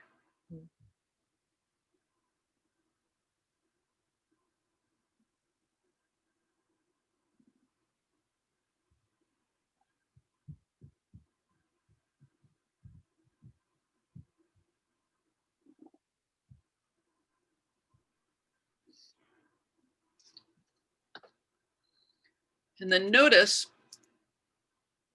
that, many of these have descendants, not all of them, but most of them statistically have descendants, right? And what you all pass on is not your gifts for tailoring necessarily, or teaching or fixing shoes, right? Because children end up doing things differently than their parents did, and grandchildren and great-grandchildren. but you do pass on your genius for contribution and creation. The thing that we were talking about an hour ago, where everyone wants to contribute, has something they want to create, right? Your bit of it is not only, I mean, we've heard from Andrea, you're more than a tailor. Tailor is just kind of a label we give to the genius you had in the world. Yeah. I love the specificity of it though. It gives you style.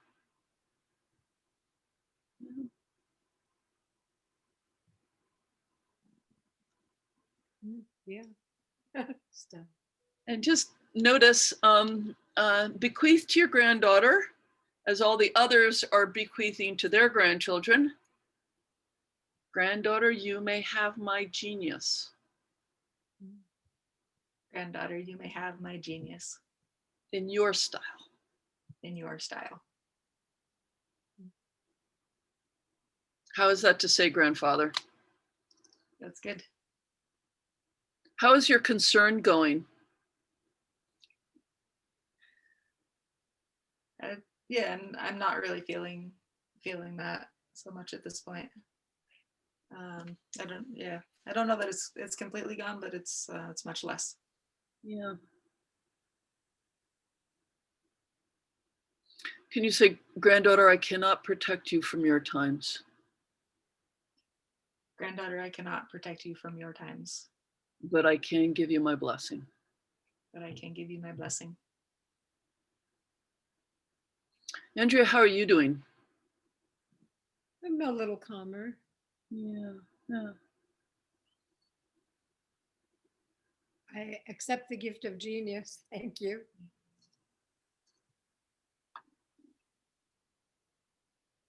Remember, I have a word to say about genius, but not right now.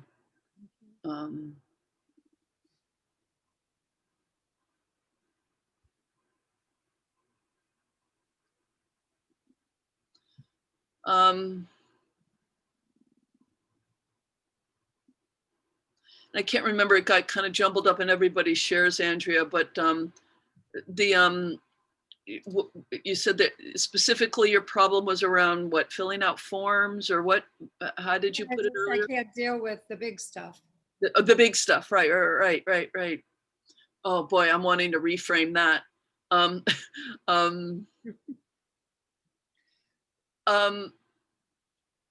Grandfather, can you say to Andrea,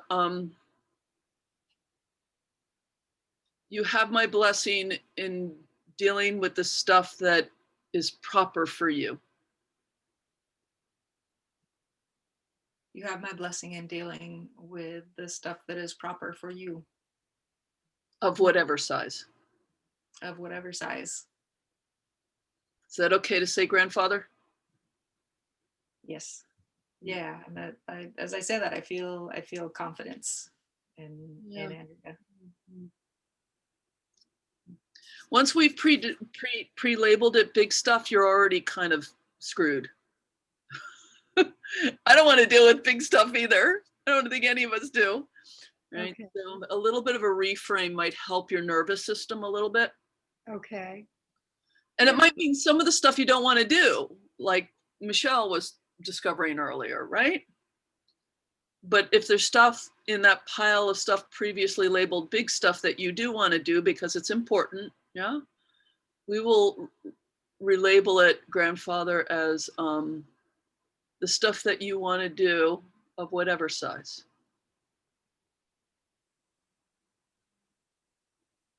So again, Andrew, I'm going to invite you to look up Right. and watch your grandfather.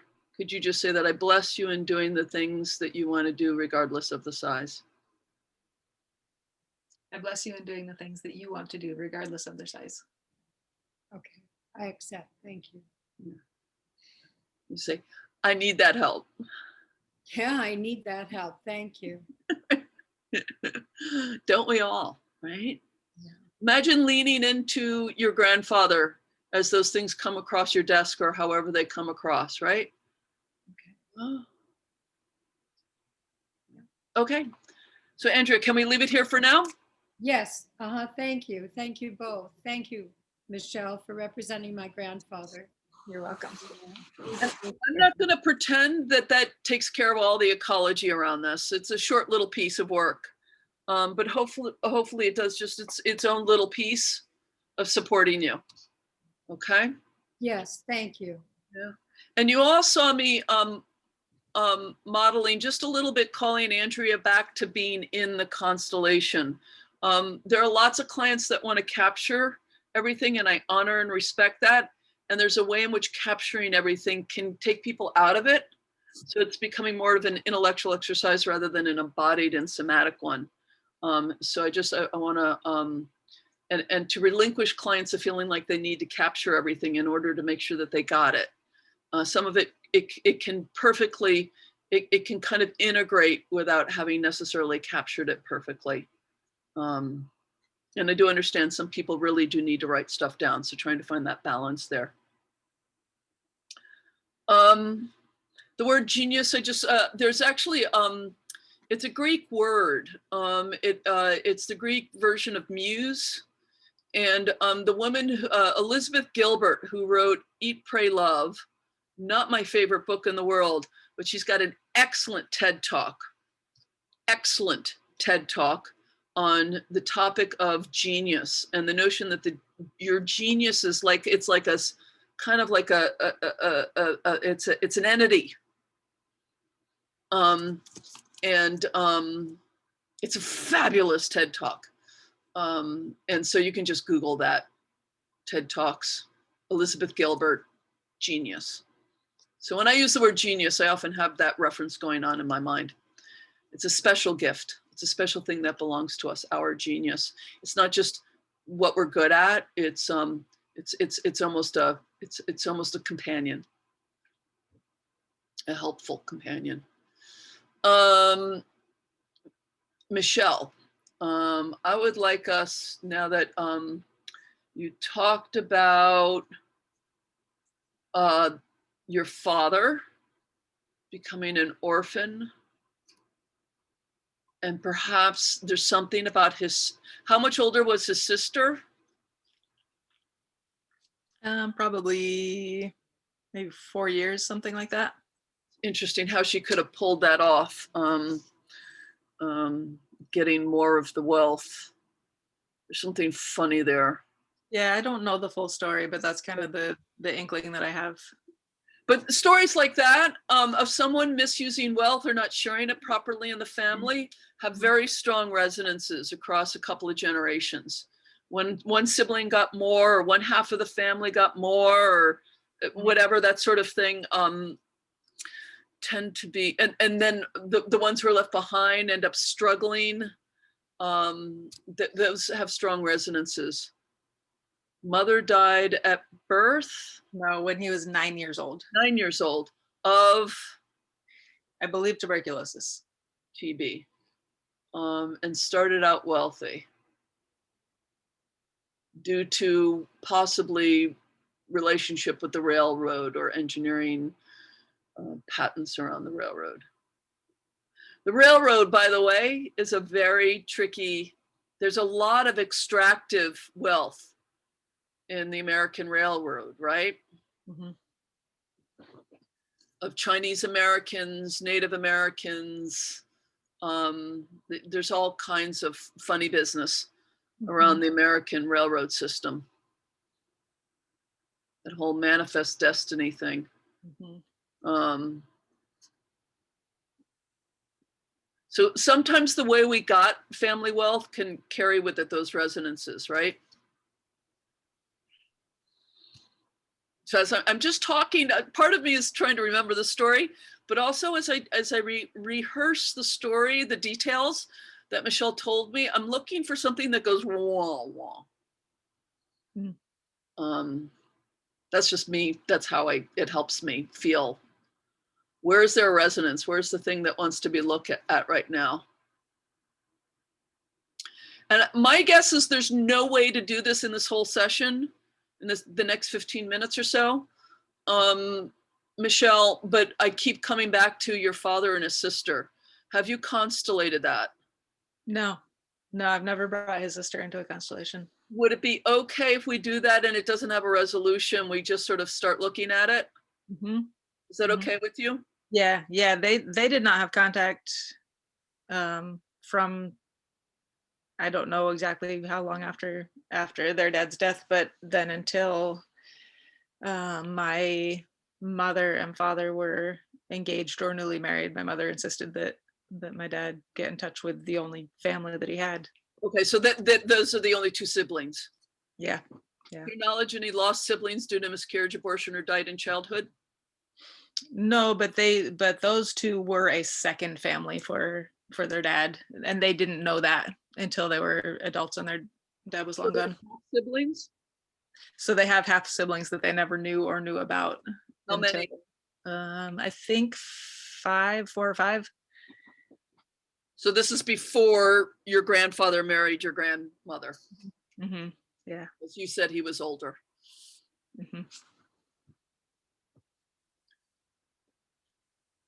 That feels relevant and it's getting too complicated for Yeah. space, but I just want to name that Yeah. feels really relevant.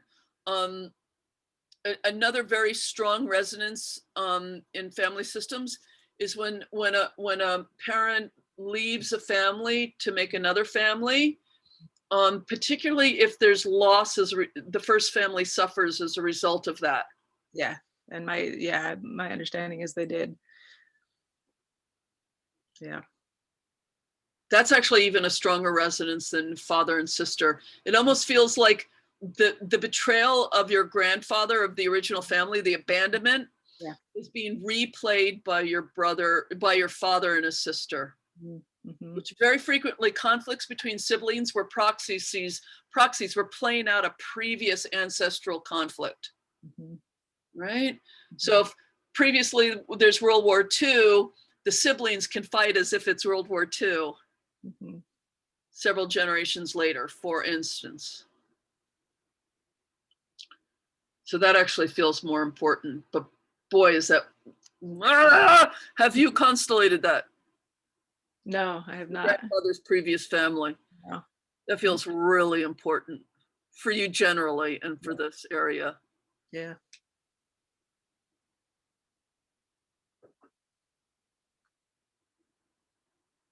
Okay, we're gonna make this kind of simple. I'm gonna forget about father and sister. Sorry. That helped me sort of get to where I think it needed to go. Mm-hmm. Could you choose someone to represent your grandfather, your father's father, and someone to just, it'll be a corporate representation, his previous family? Mm-hmm. Yeah. Andrea, would you represent my grandfather, Jesse? And Yes, I will. thank you. Kathy, would you represent Jesse's first family? And you need to unmute.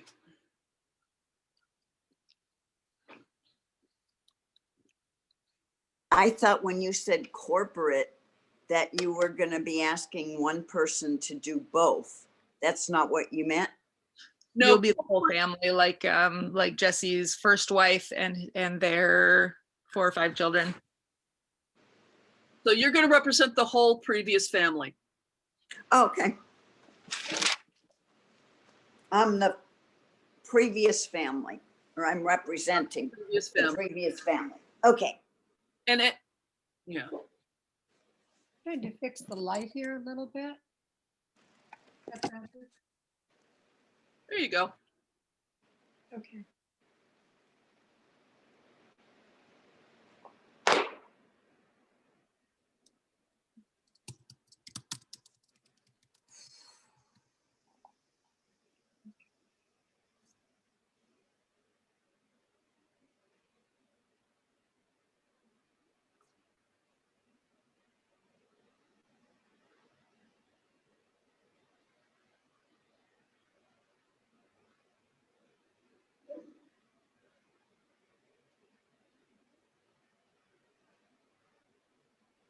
Because of course, if your grandfather, this is why it gets so systemically important. and I hope you guys are hearing these kinds of patterns over and over and over again. Michelle would not be here if her grandfather had not left this family. And so their suffering is in a sense required for her to be here. Right? Which tends to create guilt in us unconsciously. We don't want to be here by virtue of someone else's suffering. And yet it is true of all of us. At some point, somebody, like, if we didn't have a family member who had it bad in just that way, we wouldn't be here. I wouldn't be here probably, quite possibly, if Hiroshima had not happened.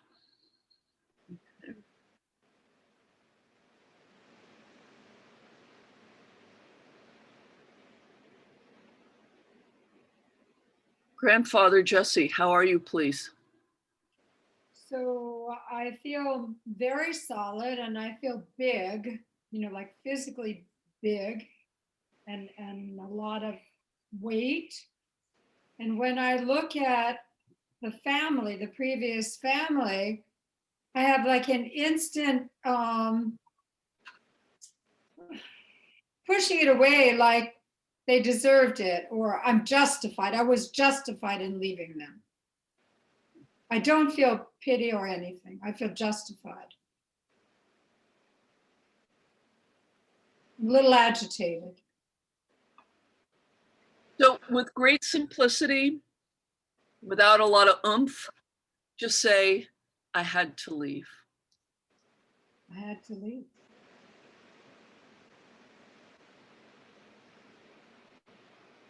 Does anything happen in you when you say that in that way?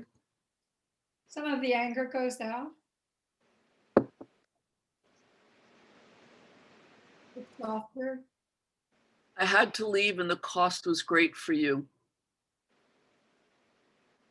I had to leave and the cost was great for you. How is that to say? Yeah. Previous family, it looks hard for you. How are you, please? I don't want to look at you, and my neck hurts because I have to look over here. Are you looking at something? I don't know. Go ahead and turn your whole body and let yourself look at it naturally. Oh, good. Oh.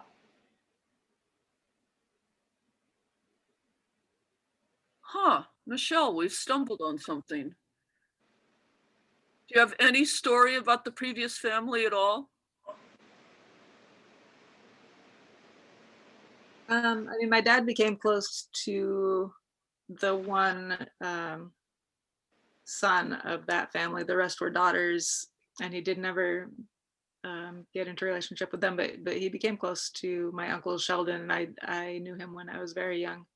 But did you know anything about the family at the time of when your father left them? What was going on, or the circumstances, or? No, I don't know the story of the leaving. Mm-mm.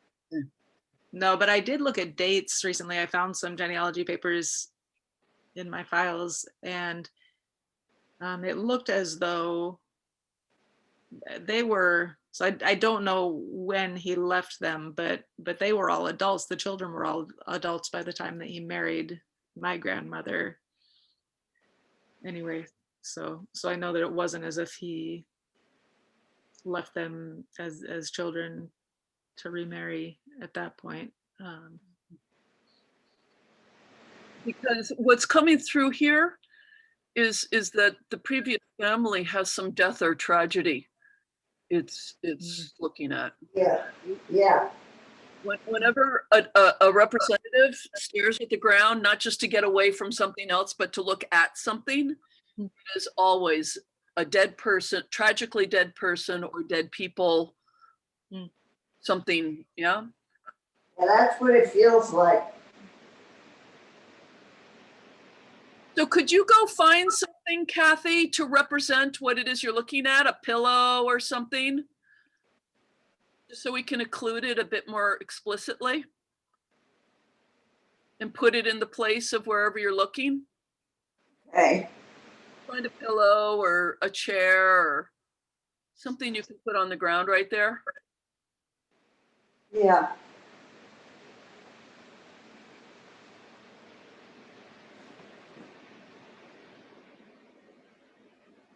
So can you just say to the system, looking at the one or ones on the ground and say, this is important? Me, Yeah.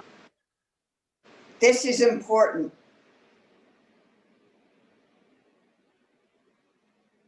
Grandfather Jesse, how are you as we've brought whatever this is in? My jaw is tightening up. Like, recognize it's important, but not so much to me. There's an edge of impatience here.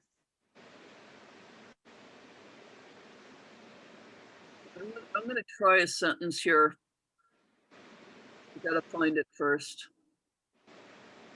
Also got a little bit of an aggressive stance here. Yeah.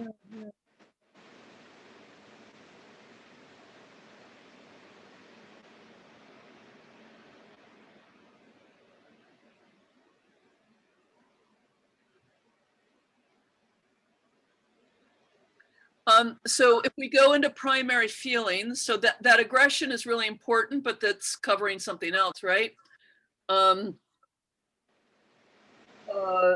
It's a protective move, which we respect. I don't know the right word, but something like, I know that's important and I couldn't bear it. Or I couldn't face it, or it was too big for me, or something. It feels more like it closed me out.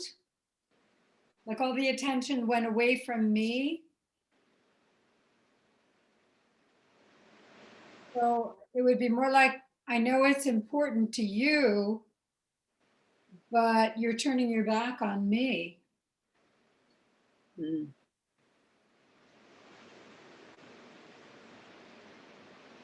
You're hurting me.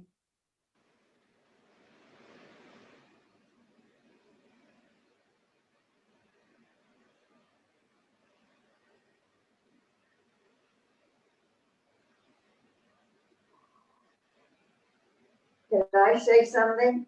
Yeah, sure. It does feel like the only thing that matters to me is down here, and I don't, it is true, I don't, I can't see you either. You know? So you were doing something interesting before previous family. You had the pillow in your arms. Could you Yeah, stand up with the pillow in your arms so that you can look at Jesse while you have the pillow in your arms? okay. Okay. If that's doable.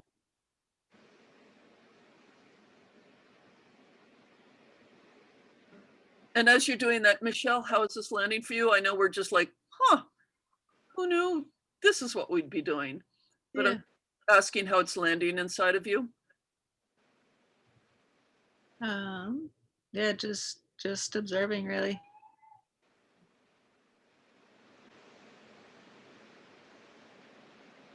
For me, seeing her like that takes all the starch out of me. I feel very weak now.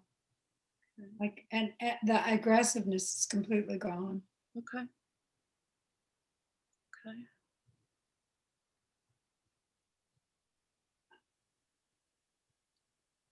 Is there any chance that one of the girls, because you said there was a son he was close to, any of the girls ended up with a disability or a sickness or a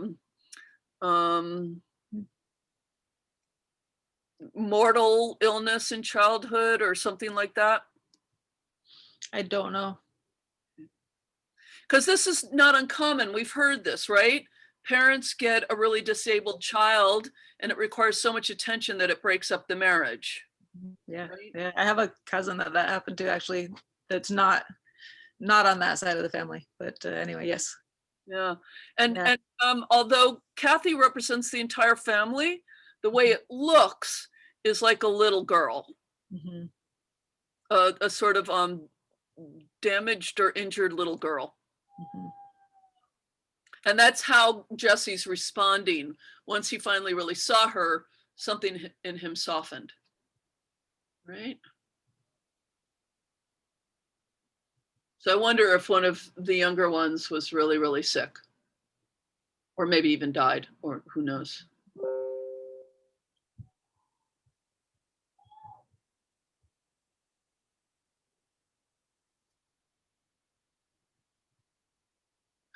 So, Jesse, you've had a chance to be with us for a minute. How are you? I feel concerned. Yeah. Can you say, I don't know how to help? I don't know how to help. It was too big for me. It was too big for me.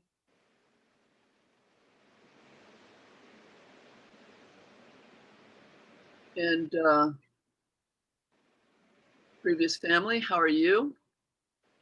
Uh, I'm just totally involved here. Um,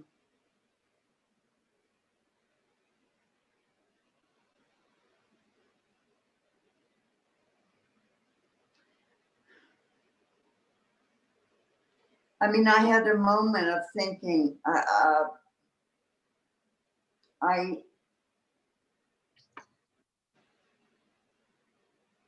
that,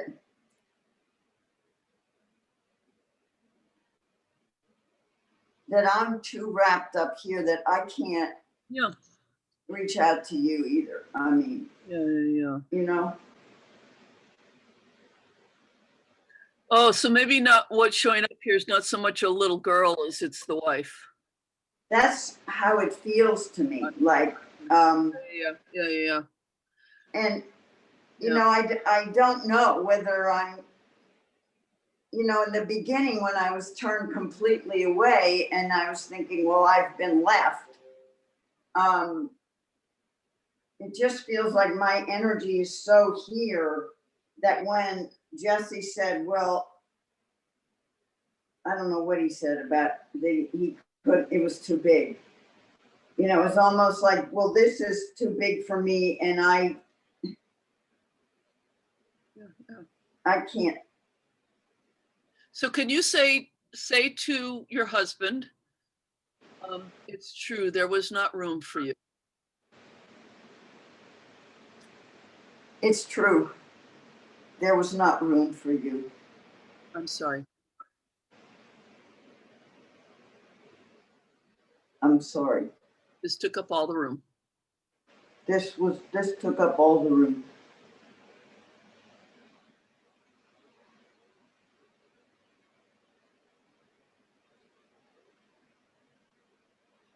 That feels true. Yeah. It's really tragic how some tragedy, Yeah. there just wasn't room for the bond anymore, in a sense. Yeah. Leslie, I have a strange feeling like it might not even have been a problem with one of his and her children. It could have been like another member, you know, like her sibling's child or something. Or it could have been an ancestral trauma was so present for her Right. that there wasn't room for him. Yeah. Yeah, it's like really my head, it like my neck hurts. Like my head just keeps having to go down, you know, like a guillotine or something, you know?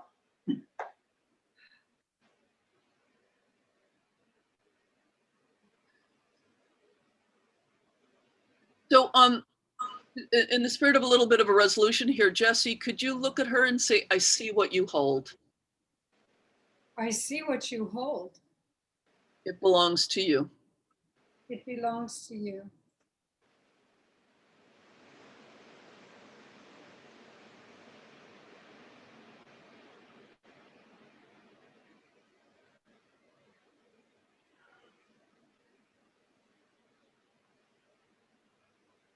It's very interesting metaphorically. What is she doing? She's holding whatever this pillow represents, which means she can't hold Jesse. That's something she has to hold. And with all respect to the to this, not grandmother, to this previous wife of Jesse, this has her first loyalty and commitment. Yeah, and I don't even know if it's hers, you know? Yeah. But it doesn't matter. It's just, I'm- it's whatever, yeah. I'm holding it. Yeah. Can you say I'm holding it and I'm not gonna let go? I'm holding it and I'm not gonna let go. Dear husband, thank you for the children. Dear husband, thank you for the children. I bless you as you seek another.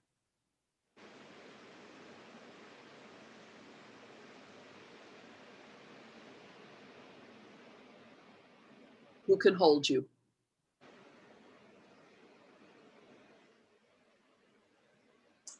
Bless is a hard word. Okay, I went a little too far. Okay.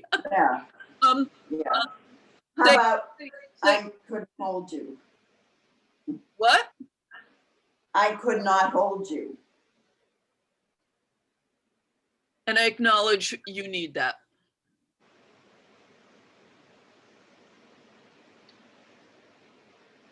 I acknowledge you need that. Michelle, how's this landing for you?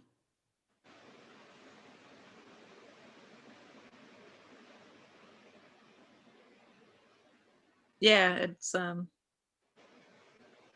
landing. I'm just taking it in. Mhm. I mean, it's been the last couple minutes where for me, it's moved out of, oh, isn't this kind of interesting, into, I'm not quite sure, but I feel how this is really important for Michelle. Mm. Something around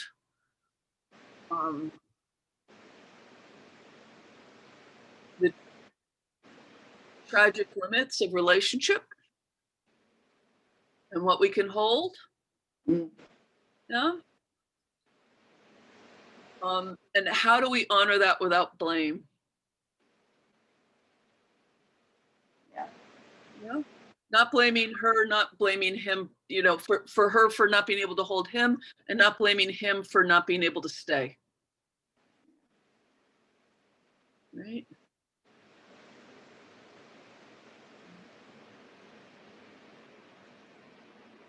So Jesse, actually, first family, could you look at Michelle,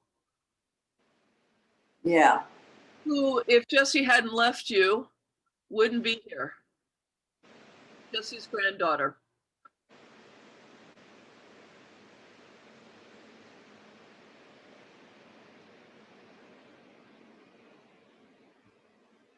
How is that to see her?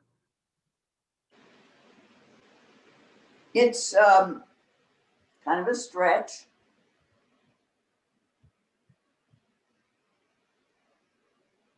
Although I'm gone now too, I figure. Oh yeah. Can you just say,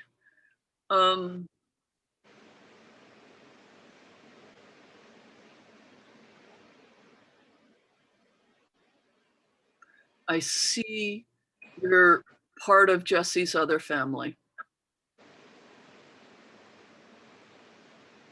Say the sentence again. I see. I see you are part of Jesse's other Oh, family. you're a part. Yeah. Yeah. I see you are part of Jesse's other family. Is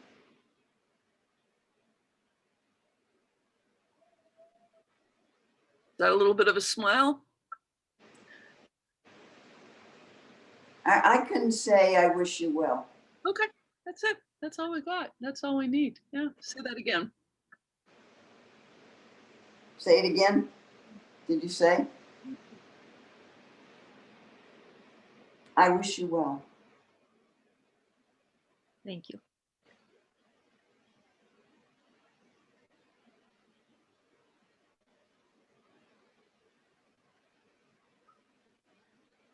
Your job, Michelle, is just to look at these two and kind of honor.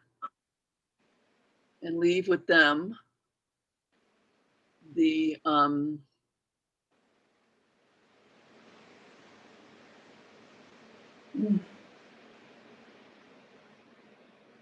just the fate involved in this. And that nobody owes anybody anything. Especially you.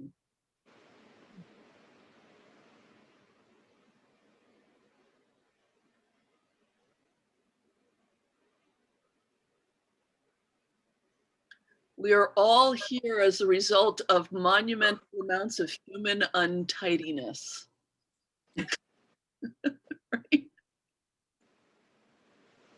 People loving the wrong people at the wrong time in the wrong ways and all upside down and, you know, and making babies. Right? And this is part of how you are here. And we're glad you're here. Can we leave it here, Michelle? Yes. Okay. Okay, guys, you can step out of the rolls. Can I Thank you just all. say something? Real quick. As we got toward the end, Jessie started to feel a real tenderness for Michelle. Oh, good. Feels like she holds possibilities. There's like a tender possibility. Yeah, you say, leave this untidiness with us, granddaughter. Leave this untidiness with us, granddaughter. Be well. Be well. Excellent. Thank you. Thank you. Whew. Thank you, guys. Oh, Kathy. Yeah.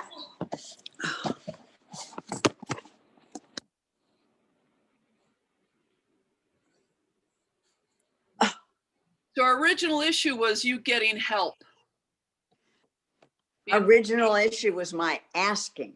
Asking for help. Yes, thank you. Thank you for the question. Asking for help. I do get a lot of help. I just have trouble asking. Got it. Which is interesting. There's a lot of people who can't ask and they don't get help. So that's an interesting arrangement of reality you have going on there.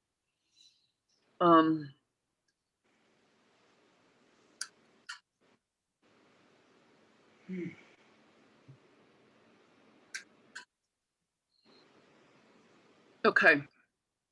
So we have two candidates here. We have your father in the concentration camps, and then we have what you said, all of your grandparents suffered in the Depression. Is that how you put it? Or Well, wait a minute. My dad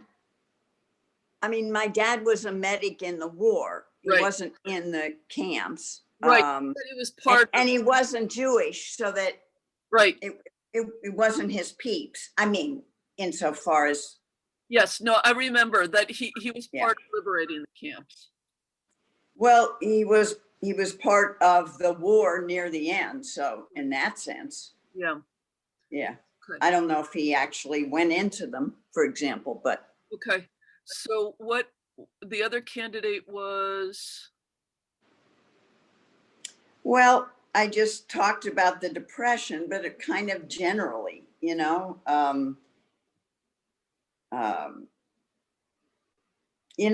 and the fact is, I don't know that much about my family in the Depression, but I don't get a sense that they were starving. I don't, I just got a sense that they were kind of doing what everybody did. When you think about, put that all aside for a moment. When you think about good reasons for not asking for help, what ancestors do you think of? Or events or things that took place?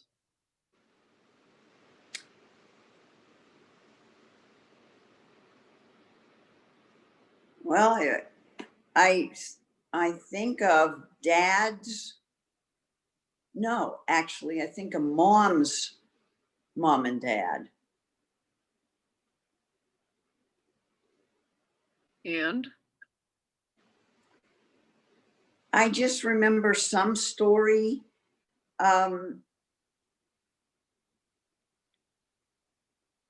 something about them giving food when people would come to the house. So they had, I mean, they weren't rich, but I just remember that whatever, some story in my head about they would give people food when they came to the house. Was your you said that about the napkin, was that your mother's mother? That was my mother's sisters. I don't know if grandma did it, but her sisters did it. Okay, so your aunts, okay. Yes. So let's just start out, this has some resonance for me. Because I do have, I mean, we've seen this trope in movies a million times. There's, one small candy bar and someone says, no, you eat it. I don't need it. I'm not hungry, right? There's that gesture of, I'm not the one who needs, you are, right? Which Yeah. makes a little bit with what you're saying here, yeah? So Yeah, something like that. Yeah. can you just ask someone to represent your mother's mother? Let's just start there. Let's see. Andrea, would you be mom's mom? Yes. Grandma Rosie.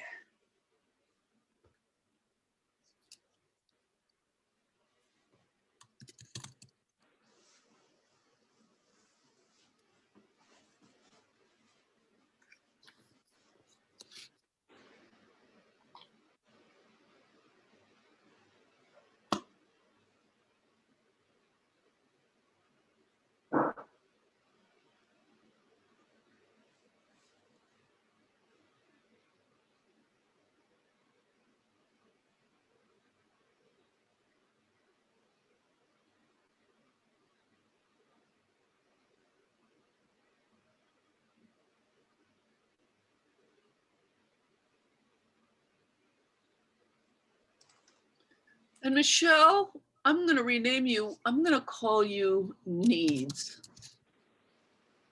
You represent needs.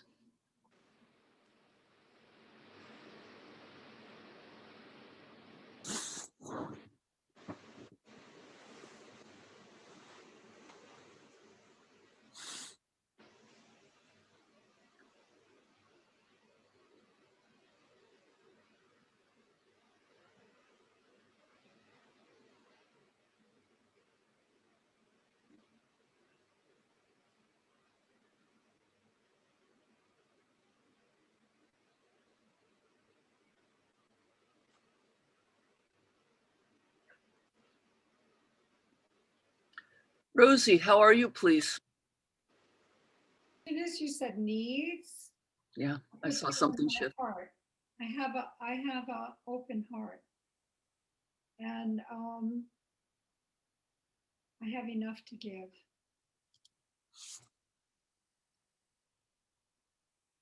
She's a school teacher.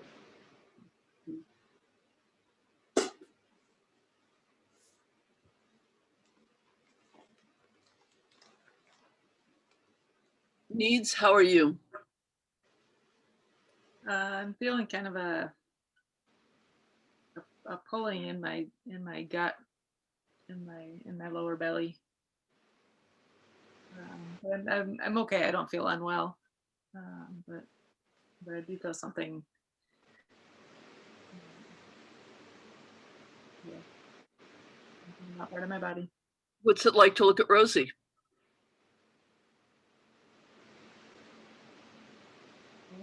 Yeah, it feels okay to look at her. Rosie, how's it to look at your granddaughter? You mean me? I'm asking Rosie, how is it to look at you? Yeah. Feel a little concern and tenderness. And what? Tenderness. Goodness. Can you just say granddaughter? Granddaughter.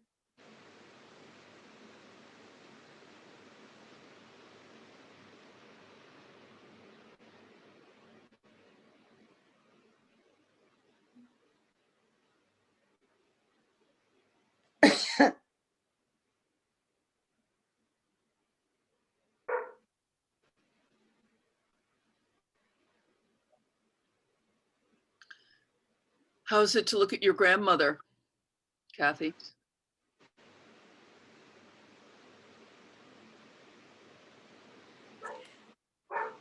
I'm thinking she lived in California. I'm thinking I didn't know her very well, but right now I'm thinking about these plates that she painted.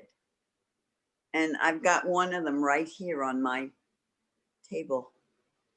How is it to look at her?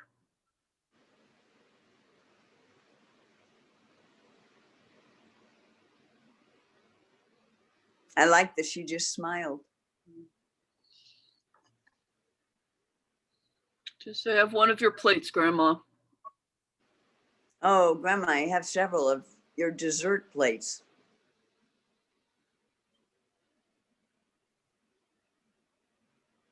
Kathy, how is it for you to look at needs? Ugh. Little hard. Like my stomach went, eh. It's kind of uncomfortable, embarrassing, like that.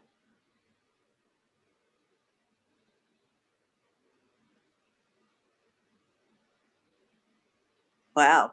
Wow. It's a little like looking at shit, actually. I mean, that's how strong it can feel.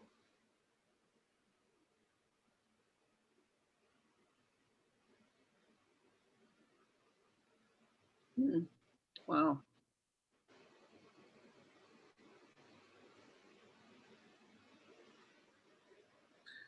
Had a similar feeling that needs is almost dehumanized in some way. Yeah. Yeah. Distance and the shrinking.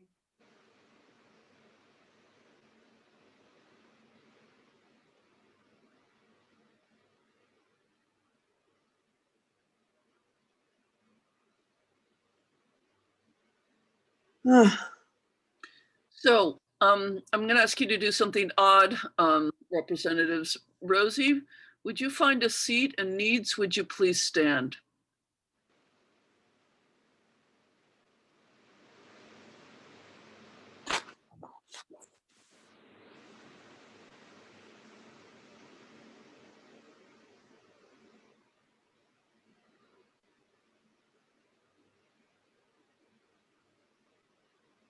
That actually feels better.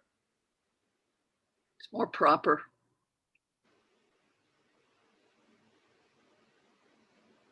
Grandmother, how's it for you?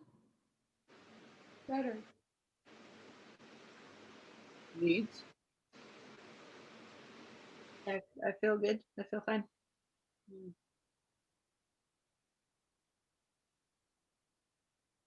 Because of course the learning here for everybody. I'm sorry, Michelle, were you? No, I guess it was just an echo. That for many of us who struggle with asking for help, right?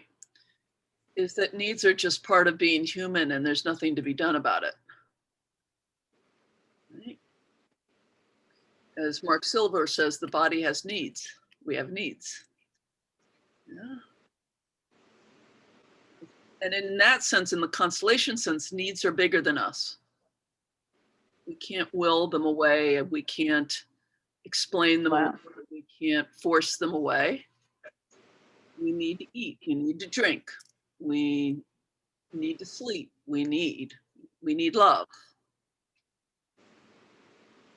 And now that Needs is standing, there's these beautiful lights around her, and she doesn't look so disgusting. Mhm.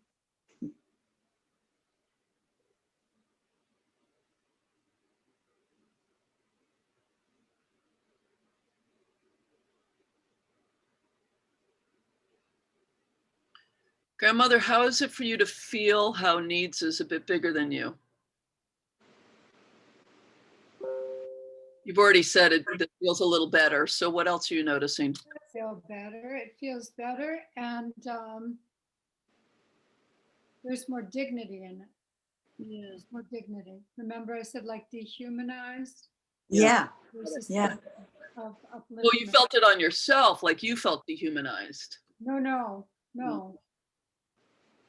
Kathy had said needs look like shit to her, and I said, yeah, needs looks dehumanized. Now needs has more dignity. Got it. Yeah, Okay.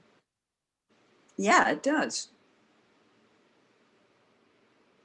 More whole. Yeah, So, more like we could include it. yeah. So grandmother, can you just say to the space, but in particular to your granddaughter, in a sense so that she overhears it, your observation?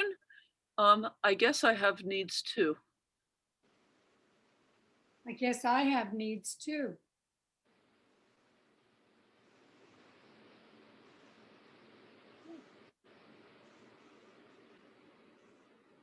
I help others with their needs and I have needs. I help others with their needs, and I have needs. How does that feel to say? Like, it would be hard for Rosie to say that. What part of it? Tell me what part of that was hard. That it would be okay to have my own needs or to acknowledge them openly. Yeah. I help others with their needs, and then there's like a hesitation, and I have needs too. Right. But maybe other people didn't recognize that. I held it back. Well, in a world in which there's not enough, having needs is tricky, especially if you want to be the loving one, right? Right. Right?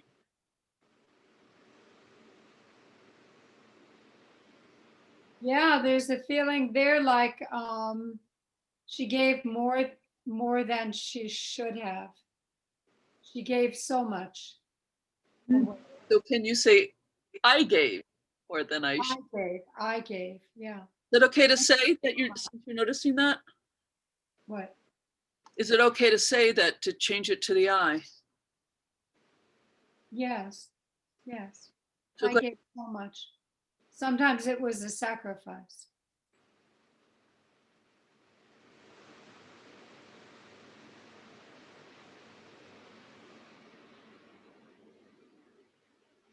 So, Rosie, can you look at your granddaughter? We're in the space again, right? You live in different times. You live in different times. We didn't have enough to go around. We didn't have enough to go around. So sometimes I did without. So sometimes I did without. And sometimes my needs did not get met. And sometimes my needs did not get met. This is not a choice you have to make, granddaughter. This is not a choice you have to make, granddaughter. Is that all right to say, Rosie? Yes. And Kathy, how is that to hear?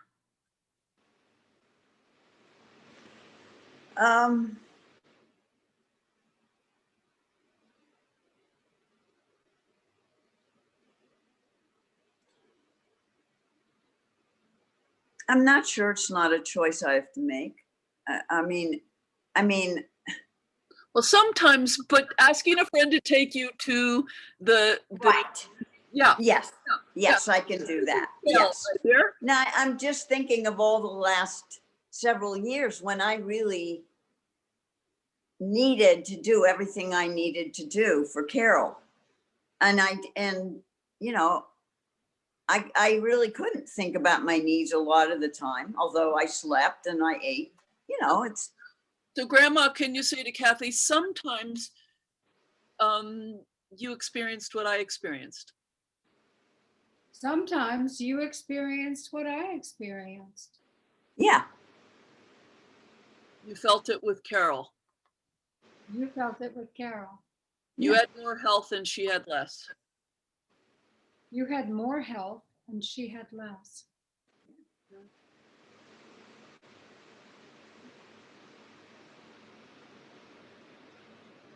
But that's not the situation now. That's not the situation now. yeah. I really want to honor kind of the Marxist notion here. From those, this is the sentence. Oh, yeah, right. That one. Those, from those who have more, what's the friggin' sentence? Sorry, I'll remember it when I, Yeah, yeah. More is expected. not expected. No, no, to those who, From each according to what they have, to each according to. So there's- yes, That's the one. That's the one. to each according to what they need, From each according to their to ability. what they have, according right? to their need. Yeah. So that when we have more and someone else has less, Yeah, sane human community, there should be some flow from the more to the less. We wouldn't have all this crazy inequality we have, right? And that's what was happening with you and Carol. You had more health than she had. yeah, And in a sense, we're going to trust that Rosie was making some of those calculations as well. Right? yeah, We want to honor that when there isn't plenty for everybody. There's Yeah. some who give to the others more. yeah. Um, We work it out. under the best of circumstances, right? Yeah, But when we're in a place of plenty, it's absurd to imitate the adaptations that our ancestors had for situations where they did not have enough, right? We don't want to import that in. Your friend can take you to the medical appointment, right? It's not really much of a sacrifice. In fact, if we're the ones who are always giving, then what we take away from people is their opportunity to give to us. yeah, A very important thing. Then we're being strangely greedy and being the one who always gives. It's a funny kind of thing. That's codependency, right? That's codependency. That's the definition of codependency, right? Yeah. So I think it really is important, Grandma, if you can just say to Kathy again, you live in different times. You live in different times.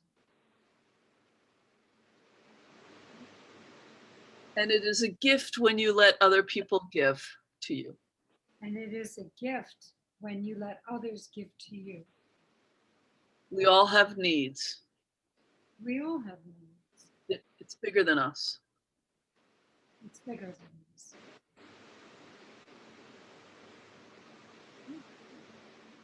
How is that landing for you, Kathy? it's landing fine. In some sense, you're a little bit in Carol's situation. Yeah, You need things, and other people are going to have to step up this time for you. Yeah. Needs, how you doing? I mean, you're just a thing. You tend to be kind of neutral. You don't have a dog in the fight, but just wondering how you are. Yeah, no, that's how I feel. It's just kind of neutral, just following the conversation. Yeah. I don't know the right to fix the sentence, but something around I'm bigger than you are, little ones, or something like that. I don't know what it is. I like that. I'm bigger than you are, little ones. It's okay. It's okay.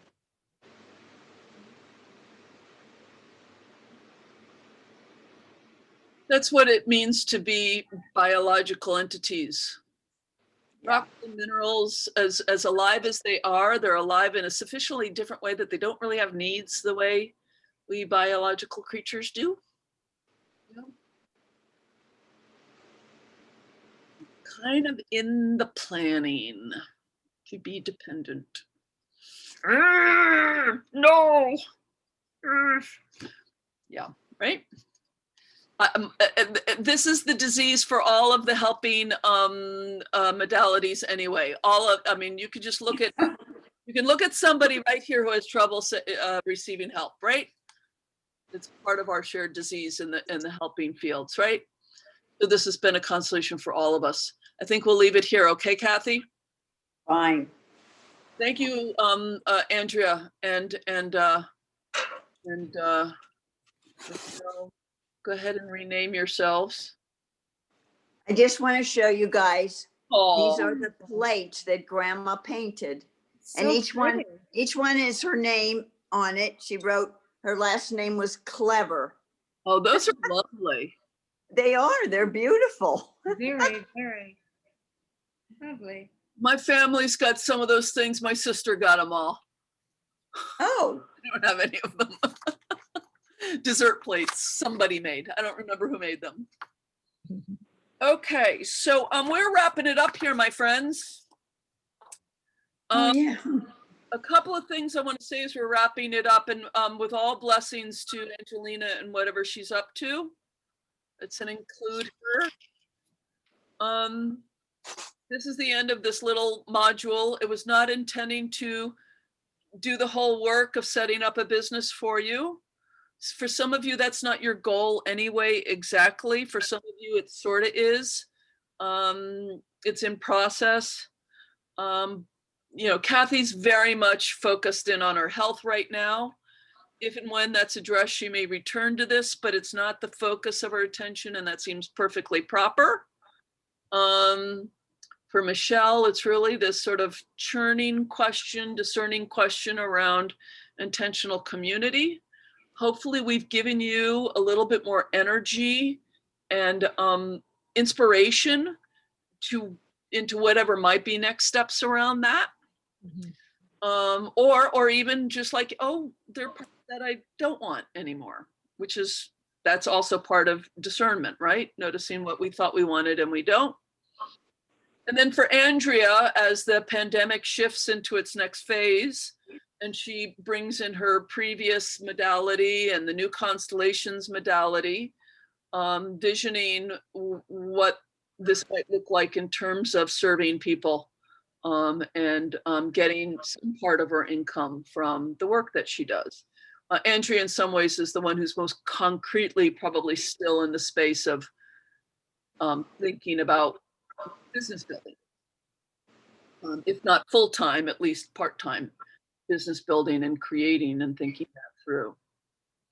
And so and Angelina in her place around either collaborating with Michelle and or thinking about developing some kind of resource for parents.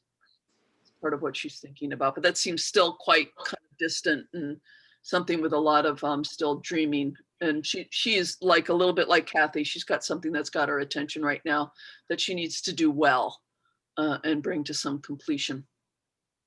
And that's important. So wherever you are, I do want to just underline the bit that I said today. Wherever you are and whatever it is has your attention, notice that you don't have to do it on your own, that there is expertise out there. There's medical expertise, there's intentional community building expertise, there is business building expertise, which Andrea's already said yes to in joining up with Heart of Business. And there are other resources, both at the large scale and around specific steps, like building a website or whatever specific steps might be part of what you're doing next. Please just notice that whatever you're up to, you don't need to do it on your own. So nice we ended with Kathy's constellation in this regard, but both at the ecology level and at the sort of nuts and bolts level, there are people with skills to help us with things that we want to build and create. Yeah. And then there's an issue of like, can we afford the help, or are there affordable versions of it or in alignment versions of it? But I just want a name that's part of the creative work, is finding the right help at the right price and the right style and the right, whatever it is. And being able to ask. Being able to ask, yeah. So just take a moment, what seems to be next for you? In some ways, Angelina and Kathy have kind of answered those questions for us. They've kind of surrendered to the fact that for Kathy, her medical situation has her next major attention. And maybe I've sent her a resource around this nonprofit she's involved with. Maybe she'll do a little bit with that. I don't know. and Angelina needs to give her attention to the divorce. But there's these other simmering pots on the back burners. Yeah. Michelle and Andrea maybe have slightly more concrete new moves. But just a couple words of what seems next for you. Andrea, what seems next for you? For the Heart of Business class that I started, I'm already behind on it because I haven't been able to give it the right amount of time and space. So that's big.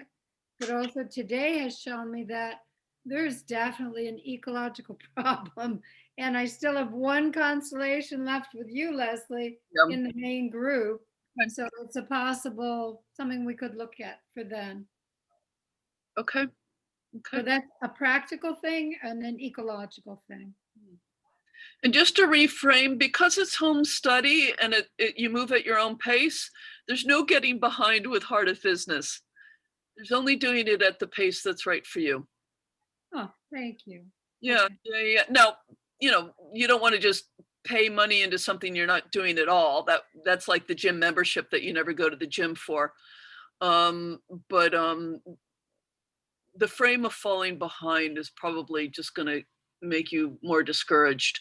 As long as you're taking one step, like doing something on it once a week, a few times a month, then I say bravo. Yeah, it was a challenge to do it at the same time as finishing Yeah. your course, but because it's once a year, it was right now, I grabbed it. So Yeah. Oh, you're doing the Heart of Money course. Yeah, I know what you're talking I'm about. doing Heart of Money, the 8 weeks. Right. Right. So the good thing about that is that you have those recordings, and when you're ready, you can go back. Exactly. Yeah. Yeah. Yeah. But thank you for your encouragement because it's easy to feel overwhelmed and say, oh, I missed the boat. But it's only the beginning. It's the second, Yeah. third class was today. And that's another piece that Mark Silver underlines and will in the free thing tomorrow. Capacity, really honoring capacity, that we often think we can do a lot more than we can. Right. And then we beat ourselves up about it when we don't do it. So getting a little bit more clear-eyed about our capacity can really help us around being sustainable and not feeling disappointed in ourselves when we didn't do more. So Andrea, your capacity, I'm doing 2 courses at the same time. I'm probably doing all I can. Right. Right? Oh, okay.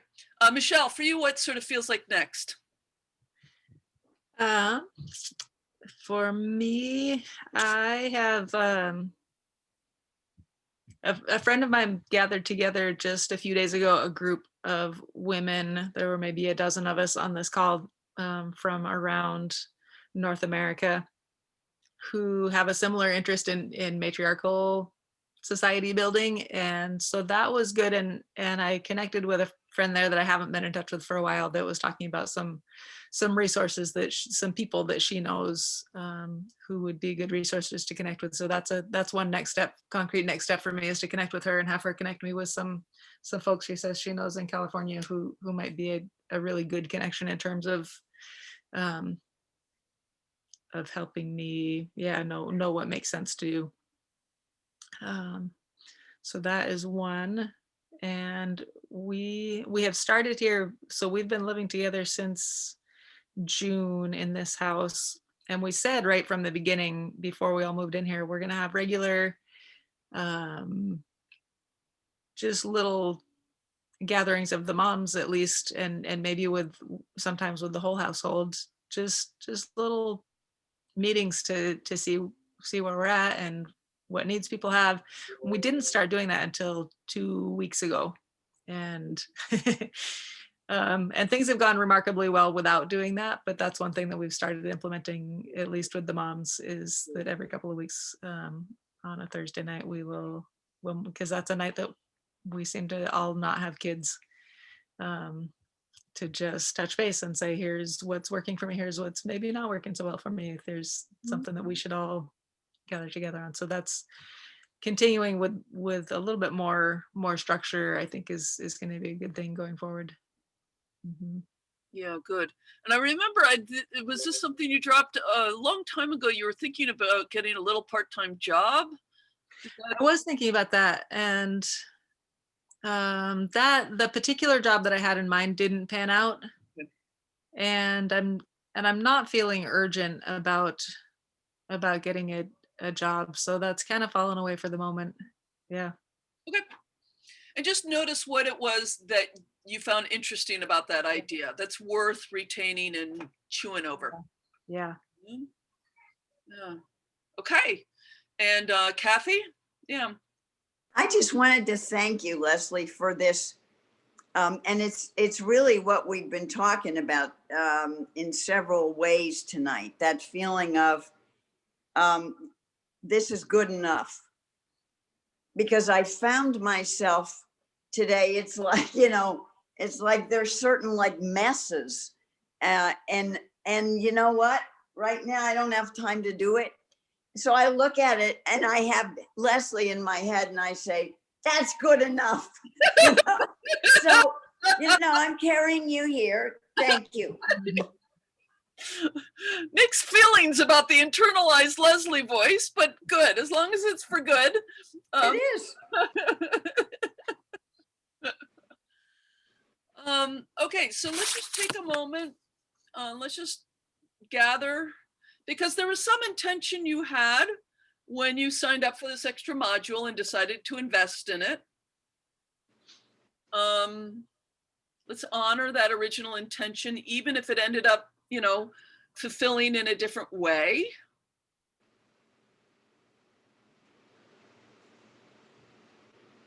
And whatever it is we mean by business or work or creations, next creations, current creations into next creations. It's nothing's brand new. It's all carryover from our whole life set of commitments and activities and efforts. And imagine above all of that, the kind of the tableau of your smiling ancestors, all of whom worked somehow or another, they had to. They did some kind of work, whether it was, paid job with a title, or it was being a parent, or it was hoeing potatoes, or whatever they did to put a roof over their head and make sure their kids had food to eat.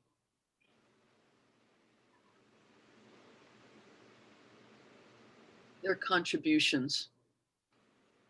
They're looking down on us, the newest ones, the mortals who still, their work is over, right? But their work lives on in us. The best of their intentions and the best of their creations and their endurance lives on in us. And our privilege is to turn it into efforts proper to our times and to ourselves, who we are in the world. As Jane Peterson puts it, the special sauce of who we are.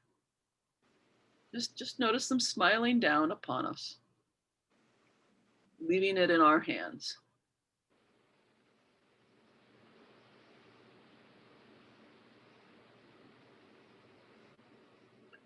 Then come on back. And, we're going to gather again. Some of you, I still have a session with or two. All of you, we're going to have that final 3-day weekend, not this one, but the next one, I think, or my calendar will tell me when that comes. But it is drawing to a close. So I just want to remind you that I don't disappear once the training is over. Some of you are going to be joining the advanced training. All of you are going to be in the intensive. If you run up against knotty pieces of ecology, so to speak, healing issues, they're never, my apologies, my friends, but when they dig a 6-foot hole for you and they start piling stuff on your head, there's going to be stuff that is not healed. Right? Which means it's lifelong growth. And the big chunk of growth really is about getting into a different relationship with that growth, with the ongoing, like there's no arriving, good enough, not good enough, but on the way, partial. So as you come up against things that feel really important and you need help with, I'm here, I remain here. And it's my honor to be in support of you as you keep figuring it out. And with that, any last things that you want to say to each other before the next time we see each other? Other than goodbye. Thank you. Well, Leslie, I appreciate that you are here. And I'm really glad we had this small group as well. I mean, I've really enjoyed it and I've enjoyed getting to know you guys better, you know? Yeah, agreed. Me too. This small group has been awesome. Also, I'm sorry Angelina's not here right now, but I just would like to, yes, thank Leslie for clear guidance through all of this and the way that connects the different pieces. But also I would just like to thank everyone for sharing what was on their hearts and their goals and aspirations, and that I'm really impressed by what everyone wants to bring forward. And please always know that I would love to hear more as you unfold the work that you intend for yourselves. Yeah, it was a pleasure to be part of witnessing all of this. And my thoughts go with you in this particular channel. Yeah. Can we do one great big so Angelina can hear? Hopefully, at least Michelle, you can tell her to listen to the last little bit where we all yell, "We love you, Angelina." So 1, 2, 3. We love you. We love you, Angelina. And I wonder how that will sound on the recording. It'll be interesting what that sounds like. So yeah, Angelina out there, we know that you are, you're working with a big white whale that you're lassoing and trying to deal with, and you're dealing with it with so much integrity and commitment and sincerity, and we do hope you experience relief. Even as we understand in some ways it just can only be gone through one step at a time. It's the way it is with these things. We are with you on the journey. And to all of you, I say good night. Good night. Bye, everybody.